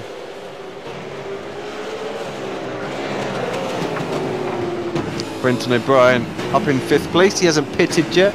Better race for him. He's still got some damage on. Oh, I keep cursing him. He's got some damage on the front. I think he was collected in that first lap incident as well. He's not pitting. It's going well. Now with new tyres coming into play as well, obviously, Brandon, where's he now? 13th overall, just behind Matthew Belton. Belton has pitted as well. But Belton was what, in 8th before pits? Yeah. Brandon's definitely moved forward considerably. His tyres obviously are going to be a little bit older, so he's going to start to struggle to overtake some of the people that he's getting close to. Nikolai and Janssen into the box as well.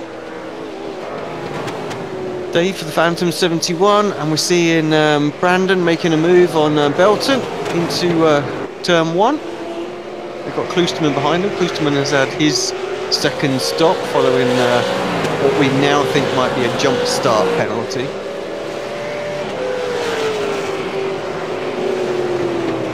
We almost need iRacing to through the API or the SDK. They kind of need to do a admin report, you know, like race control report. So if like so and so gets, you know, a penalty, you know, black flag, drive through, like there needs to be a way for us to capture that information, so we're kept in the loop. It's always something I felt like they need to add, especially now a lot more races are becoming broadcast. I mean, when I started doing iRacing, there was only literally 2, and that was the NASCAR World DWC, as it was back then, and the Grand Prix DWC, the Road DWC. Yeah, in some series you get a public announcement about a penalty on the live chat, so that can be quite useful, but clearly not used for this series. Yeah, that's kind of when there's live admins doing it, isn't it? Which is, you know, which is good, and it's good to know. But I also feel like it would be good to know, you know, from a broadcast point in the official series stuff. And surely that is something, you know, if somebody gets issued a penalty by the server, surely that's something that they can build into the code that just spits it out, you know, like a report. You know, because it's a static thing. It's a static penalty, so you can just go, click, you know, and it's onto that log file or something like that that we can pick up on and just go, oh yeah, they've got a penalty. You know, I just think that'd be a good thing.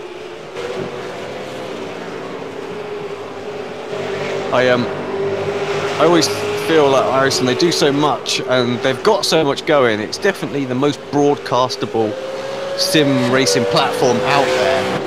You know, we use a relatively old overlay piece of software, IRTVO. You know, RaceBot use ARTVO, which is a lot slicker with all the motions and things like that. We've got a new one under development that we're building in-house, which we're hopefully going to roll out in the next couple of months. But yeah, just the rest are just not in the same level. It really frustrates me when we get to broadcasting these big events and McKnight goes into the pits. Sorry, as we're watching Gantar, but yeah, it would just that would be just another thing that would just be great. You know, that they need for like these big esports competitions that are starting to come about. But yeah, it frustrates me so much that they all seem to be going towards different sims and series. And as a iRacing fanboy, which I, you know, they're all the R Factor people call me, so I'll go along with that. So you know, it just I'm just gutted that it doesn't seem to be this big push to use iRacing. I don't know if it's like a licensing restriction thing. A lot of people perhaps contact iRacing and say, "Oh, we want to do this and this," and they're like charging a fortune for the licensing, or is it just a restriction on the fact that they can't mod the cars and the tracks with their own personal sponsorship? You know, what's your opinion on that? Because it just seems to me like more and more series are picking up other platforms. Yeah, I think it's well, like the Formula E, that EE thing that they did. Of course, if you go up to iRacing and say we want you to make six street circuits with this car, they'll probably just tell you to go away because they're very much going to do what they want to do, and of course the amount of time it takes for something to be implemented is over the course of a few months. So if another kind of series like F1 or whatever is going to come in and tell iRacing what to do, they're probably just not going to. The iRacing are just going to do their own thing. So I did actually hear that Formula E did approach them about doing it, but they literally were like, "There is no way we can deliver it in the timescale that they want." Yeah, so yeah, that's why it didn't happen. Yeah. And that's just because iRacing's level of detail. You know, they refuse to bodge anything, do they? You know, they won't do a racetrack off of CAD with pictures, you know, like you will see on your R Factors and your project cars and things like that. You know, it's not a true representation of the circuit.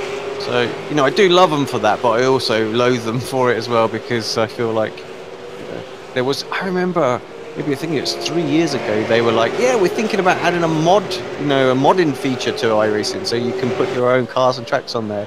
If they did that, I tell you what, they would get all of the esports events, because you'd get private developers modded in this sim, so you'd have so many more tracks, so many more cars, and then the great interface and all the API stuff that we've already got now. It would just be so good. I hate to say it, but that's what needs to happen for us. Yeah, and I think part of it is perhaps like a lack of trust to other developers. I think that's maybe been the reason why they haven't quite expanded in terms of their kind of programmers and stuff. Perhaps you very much need to have this right mentality of, like you said, the extreme high detail. You don't cut corners in any department. I think they very much want to keep it like that rather than go to a modding community. But it would be it would be quite spectacular to have something like that, and would make it it increases how good a simulator this is. Stefan Nubis and Dorman Gantar into the pits. Gantar out. He's about 7.5 seconds, behind McClay.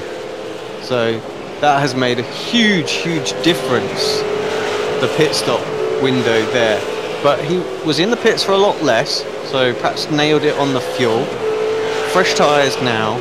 Let's see, I mean, he's got 10 laps to go. 7 seconds.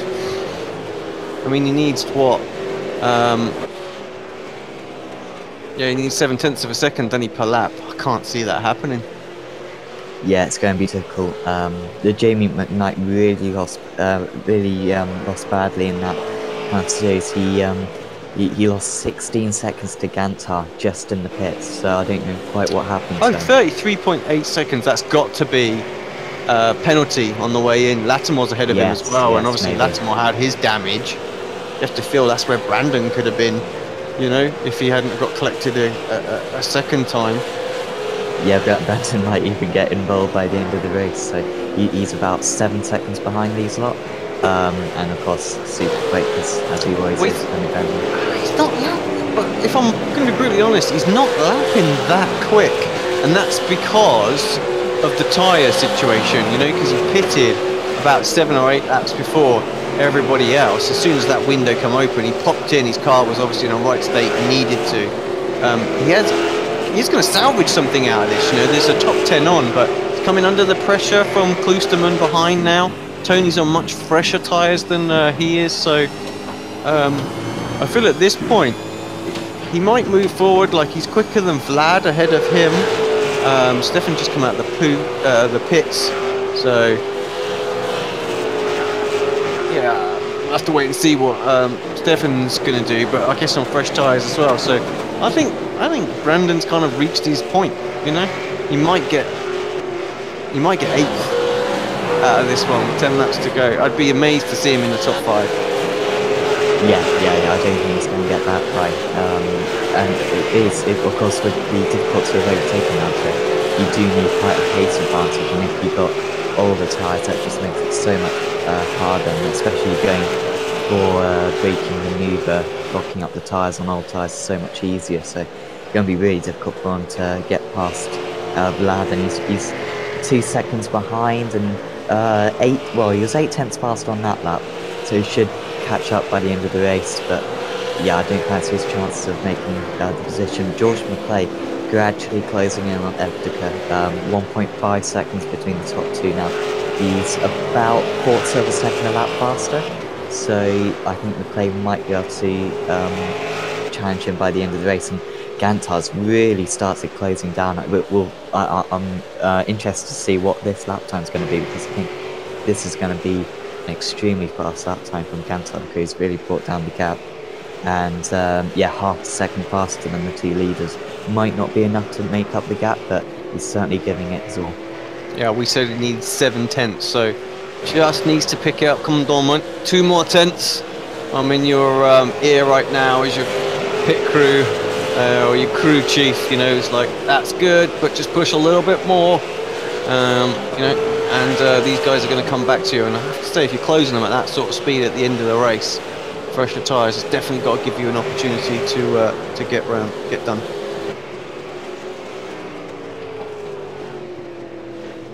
Evdok just managed to maintain the gap to McClay on that last lap, about the same.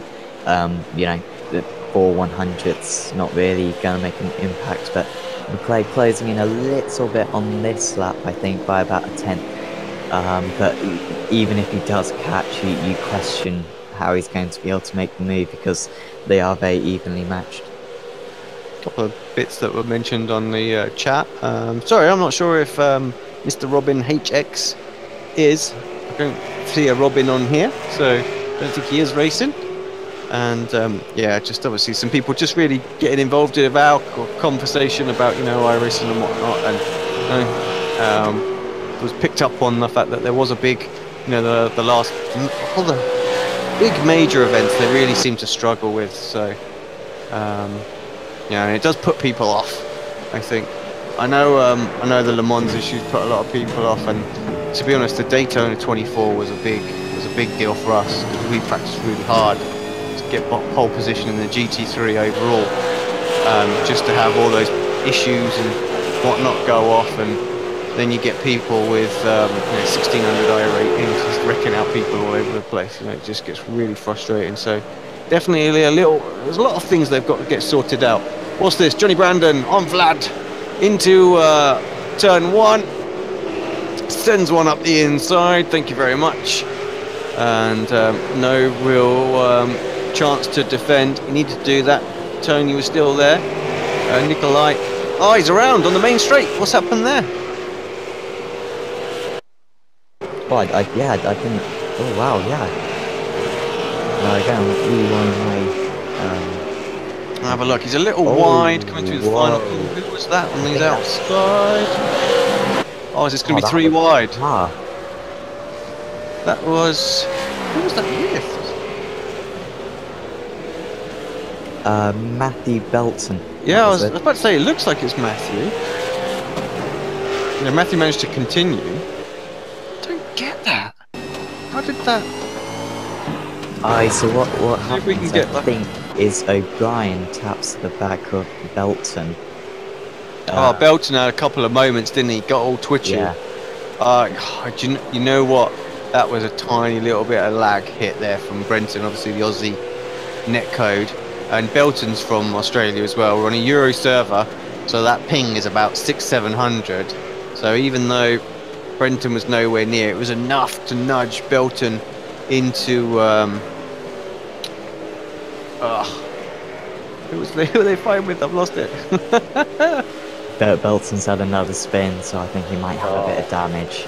Really disappointing because he was running in the top 10, driving so well, just keeping out of trouble, and then that not really his fault. And he's Poor Nikolai, really. He was definitely the innocent victim there, so got absolutely smashed. Finds himself in 15th after that. Can happen. McKnight. He is tucked up behind Stephen Lattimore. Why has Lattimore got no rear wing again? What is going on? Stephen, where have you been hitting now? Who's hit you now? Once again, he's driving around with no rear wing. Maybe he thinks that there's like a performance gain and he's doing it deliberately. Yeah, a bit more straight line speed. That's what should have happened. Yeah. So, I know in the Nürburgring race, the last one of the Pro Series, I lost my rear wing as far as I could tell from behind. It like disappeared from view, and I was like, "Why am I so slow on a straight? I've got no wing." The car was actually slower. I was pressing the DRS button with no wing, and it was still going faster with the DRS open. I was like, "This is not right." I mean, in fairness, I probably shouldn't have been able to drive the car at all, but hey ho. When did you lose your rear wing? Was that on like? One of the opening. I think there was. I made that little mistake where I dropped down, sort of to 8th or 9th, and then there was that collision in turn 1, where I was trying to late brake, and I didn't hit the driver in front. I know there were some questions asked, but there was just enough room, no 0x come up or anything, and I think it was Montana's hit me from behind. That took my wing off there as well, so yeah, that race did not go well.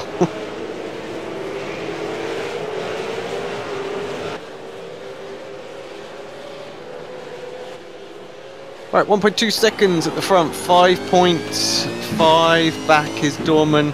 I have to say, I think they've kind of stifled his charge now, lapping very similar sort of lap times. A couple of tenths in it now, so but I don't think Gantor will be unhappy with that. 2 podium finishes, just just doing what he needs to do, keep clocking up those. He's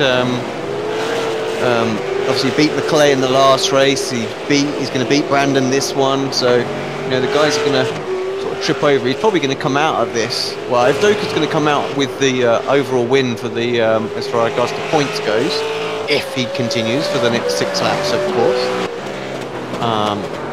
But Dorman's definitely going to come out as a second top scorer. Yeah, you might be able to retain the championship lead as well, because Evdok, he had that big start line issue, I think, in the first round at the Ohio, so that really affects him quite badly. Whereas Gantar's just been ultra consistent, and if the top 2 start fighting a bit, 1 second between them, Beaton's faster on that lap play than Evdok, so he might be able to catch, and he just needs to rely on them to perhaps compromise one another. Yeah, Michael's 110 points behind Dorman going into this one, so yeah, you're right. He's not going to overtake him, and the gain is only going to be very minor because it's only a couple of places extra he's finished above him each race. So still looking good for Dorman. Of course, Brandon has had 1 good race, 1 not so good race. Lattimore, same sort of situation. So, talking of Lattimore, where is he? He's actually behind McKnight now. So we missed that, didn't we? Yeah, I'm afraid so. Yep.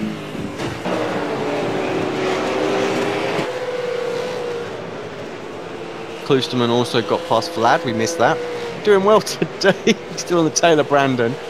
So Johnny doing well. What's Johnny's lap time? So And actually lapped just as quick as his teammate of Doka that lap.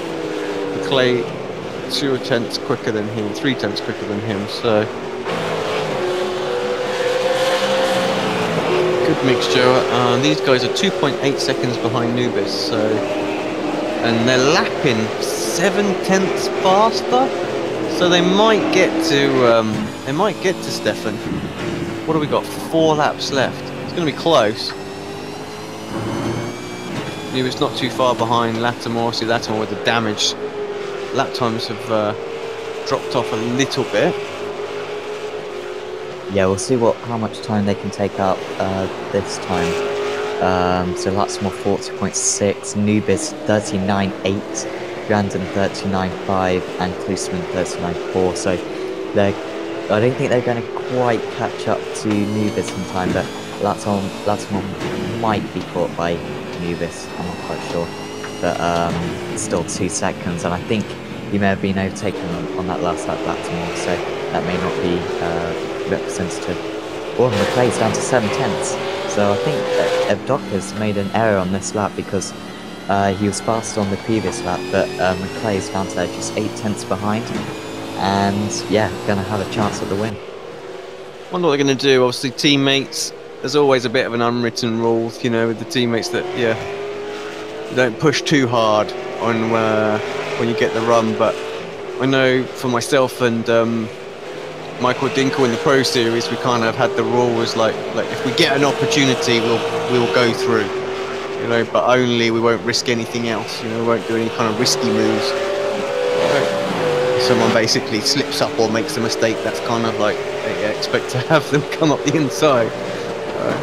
And I wonder if it's going to be very similar between McClay and Evdoka here. So, or will George really start to pile the pressure on? Well, it's so difficult around this track to make a easy move, as you would say, I guess. And we've seen a lot of George's moves so far today have been very risky. So a little bit of traffic just ahead. I doubt it's going to play much of a factor. That's Peter Bingham. He will probably just move right offline to let these two pass, do what people will not want to get involved. Lock up for Michael. Yeah, so if Doka maybe feeling a little bit of the pressure or those tyres, just getting a bit of second rate as coming towards the end of this race. I think McClay sniffs a win here. Would like to take it off his teammate. Another little wiggle coming off of the corner. So yeah, Michael looking a bit rattled right now.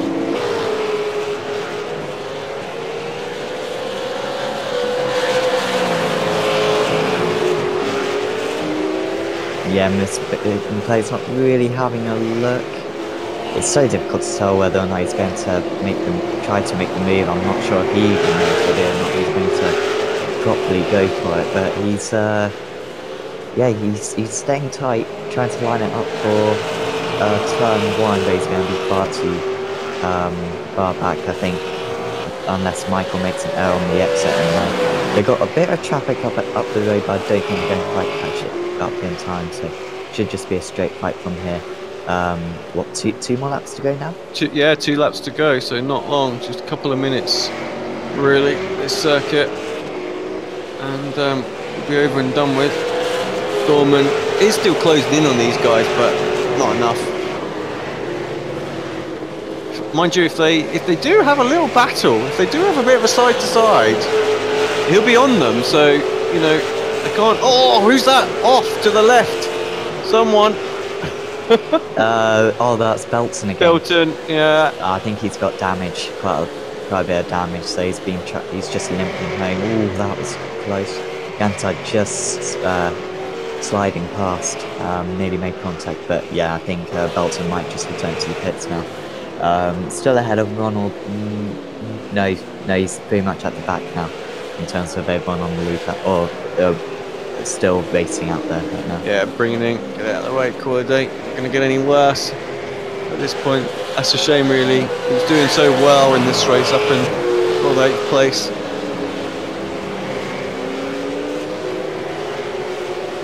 Under braking, gets closer again. Does McClay.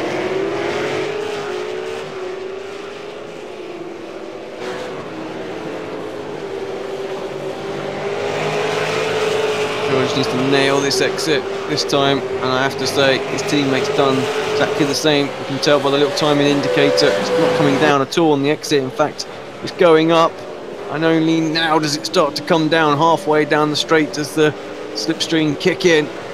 No chance whatsoever to get a move into there. Very good on the brakes for Michael. It's interesting to see actually the difference in lines as the gap goes up and down. Some drivers taking a bit more speed in and some focusing more on the exits. And totally different lines through the tight left-hander. You can lean the corner through there so much with all that camber. Tiny little twitch for Michael as he goes across the painted section there. Maybe just snagged the grass, blocked up again. Going through this downhill right-hander. Wasn't as bad this time. He managed to catch the apex. 3/10 is the gap as they go through the kink right. We've seen George send one up the inside here.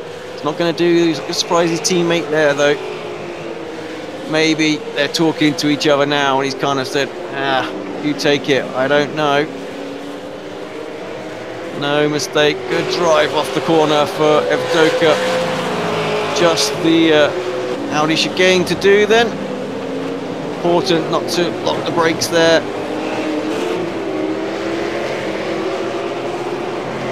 It's a good drive off, no wheel spin, a lot of debris on the circuit as they come out through there. Again, beautiful line through the final corner, doesn't run too wide. That's so important. And I think that is pretty much sealed this race victory for Michael Evdoka. What a great race meeting for him. First and second, thank you very much. And McClay, well, I have to say, he's been the star of today, even though he made that mistake. Pole position, fought back to 8th, up to 2nd place in this one as well, and just half a second behind Dorman Gantar. Well, he's going to maintain the lead in the championship. 2 solid podiums for him. Lattimore and McKnight, they're going to come across the line about a half a second apart. Good race for McKnight, good meeting as well. A couple of 4th place there. Lattimore, good meeting as well, even with the not wanting to have a wing on the car for the best part of it. Stefan Nubis comes across in 6th. Kloosterman beats Johnny Brandon. We didn't see that overtake, but felt like it was coming. Tyres really starting to hurt Johnny Brandon there, but nonetheless a good recovery drive. 8th place, 1st and 8th. He won't be too disappointed with that. Brenton O'Brien comes across in 10th. He had his issues today, but yeah, good to see him get both races in, as it's very late for him. There is a little battle going on out there, and that's between Richard Warmingham and Nikolai. Is he going to get the run? No, he's not. He just means it is. So Richard takes that one, and then we've got Jackson in 16th. There he comes. Anthony, has he finished? No, he's just coming around the final corner now. So just a couple more people. Kim Holter behind him. Oh, Kim is out of fuel. I don't think he's going to make it to the start-finish line, do you, Sam? Yeah, it's uphill, so I don't fancy his chances unless he gets out and pushes. Get out and push. That is that. Right. Let's just take a quick look at the final stand-ins. What's your opinion on the race then, Sam? We've obviously run through what's on screen at the moment, so let's just get a little final thoughts before we see if we can grab a couple of interviews with people. Oh well, it was both races were very enjoyable. It was a little bit difficult to overtake as we expected, but some really good trains formed during the race, particularly in that second race. That kind of 8-car train in the mid-pack was really entertaining. So, and the leaders, so it was difficult to tell who was the fastest at any one point, because there were 4 or 5 drivers just constantly kind of fighting for the lead. And, it was closer than qualifying looked, actually. Qualifying made it look like it was going to be a good race, but still just a little bit of gaps, going to appear between them. But actually, I would say it was ebbing and flowing all race long. Yeah, absolutely. And we had McClay and Kloosterman and Brandon all trying to fight their way up through the pack. I know that really added some excitement, as I think Maclay overall. Yeah, I think Klusman overall, I think must have made about 20 overtakes out there, so a really good drive from him. And I think I watched back. Actually, they both did, didn't they? They both made really good. Tony in this race and Maclay in the first one. So Yeah, and I looked back at the Johnny Brandon, and he actually went off the track, which allowed Tony Klusman to get past. So it's a bit disappointing, that one, because I think those two were pretty much together for the entirety of that second race, just working together to get through the pack. So a bit disappointing that ended like that, but good job from Tony. Good to see him back up there, actually, being one of the fastest drivers up there, and just really unlucky in that first race. Awesome stuff. You got 5 minutes or so just to have a couple of interviews, or do you have to head off? No, I'm happy to stay. All right. Well, let's jump up to the interview channel then. We'll have a quick chat with the guys. We'll bring them. We'll bring up the broadcast channel in just a second, and we'll get some interviews.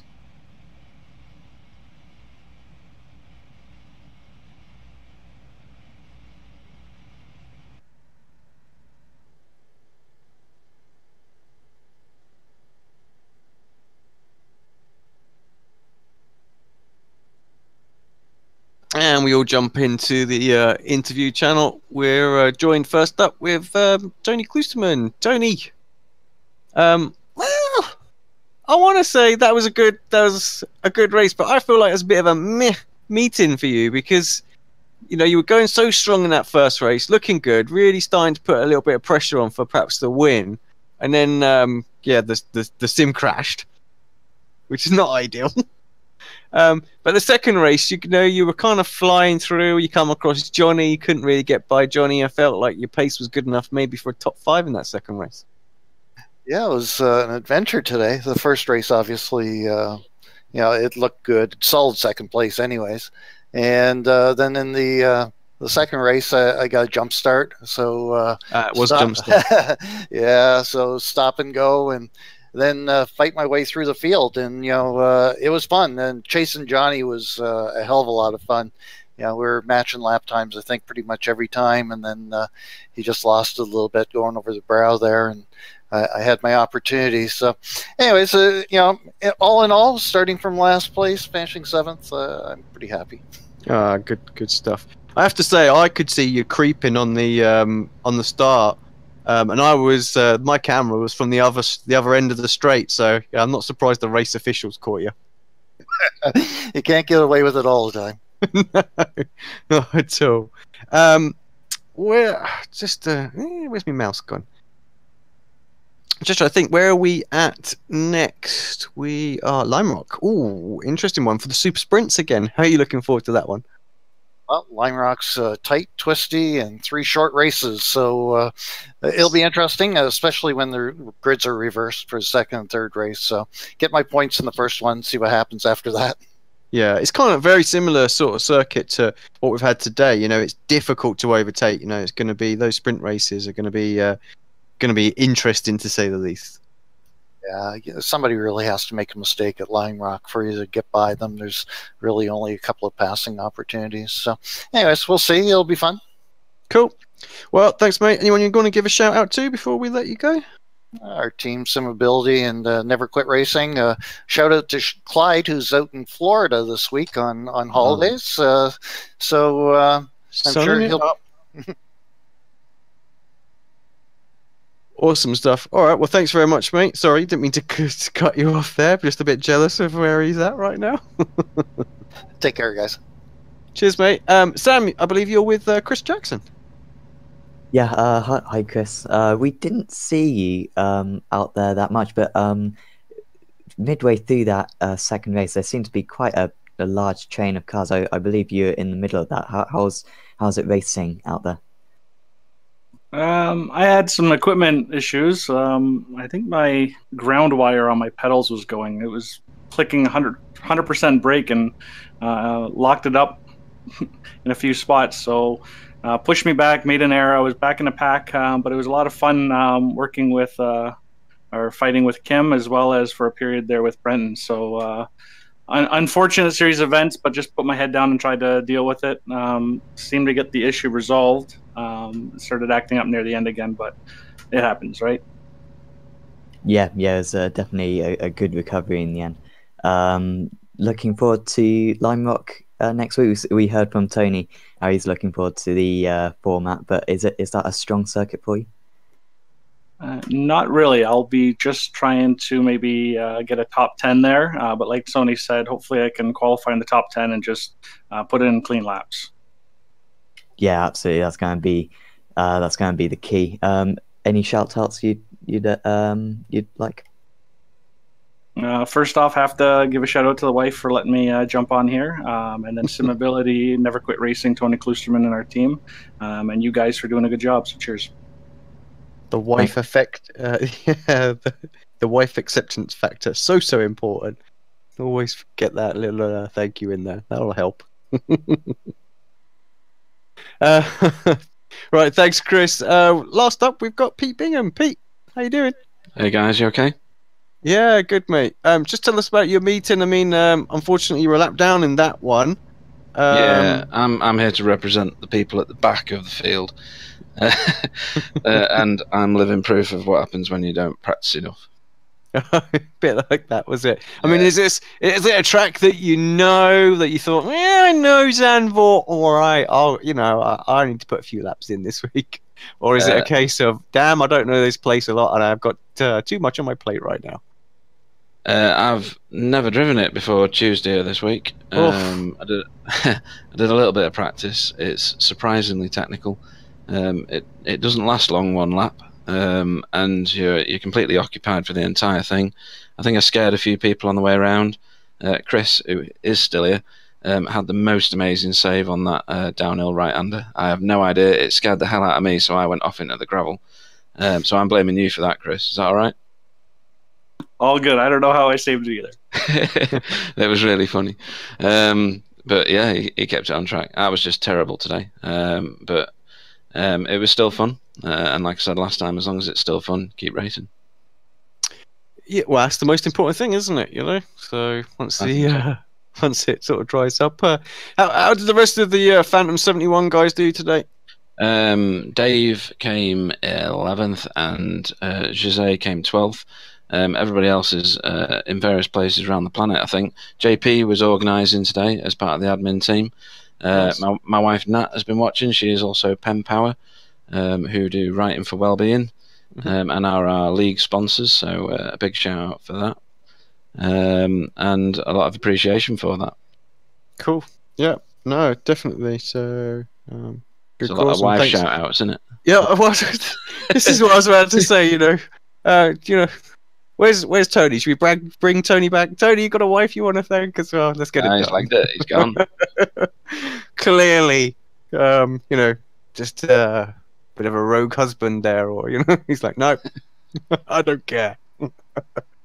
Right, thanks very much, gents. Cheers, Pete. I'm gonna wish you the best of luck at Rime Rock Park. That's a new one. Yeah, I'll race there because I'll do better than at Lime Rock. Yeah. So, I'm sure that'll be a good meeting. We've got a little bit of a break until that one, a couple of weeks. So, yeah, have fun. And, hopefully all your teammates will be back to join you then. Yeah, thanks, man. All right, cheers, guys. We'll jump back down into the other channel, leave you to it, and we'll wrap the show up. Cheers, bye. Right, Sam. Thanks very much, mate. I need to give you a big thank you for joining me today, even with the bus dramas that you had. Yeah, brilliant to commentate on this as always.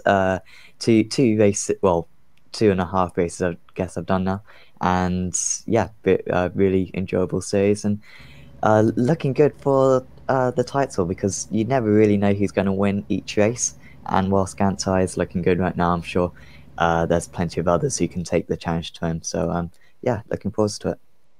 Yeah, I'll second that, actually. I think we're actually shaping up for a really, really good championship. You got the consistent drivers out there. You've got the guys putting in the really strong results, and then having the mistakes and the issues and whatnot. So, yeah, I wouldn't like to call it at this stage Who's going to come out on top? Just look at the rubber that's been laid down in the race meeting today as well. So do you like to see a good rubbered in circuit? If only it made the track go faster. Come on, let's get that done with the new tyre model as well. Here's hoping this build, new tyre model, are we getting it? I don't know. We'll end on that note. Post your comments. Let us know. Will we get it? Won't we get it? LMP1s are confirmed. That's a good thing. We'll catch you in a couple of weeks' time when we head to Lime Rock Park.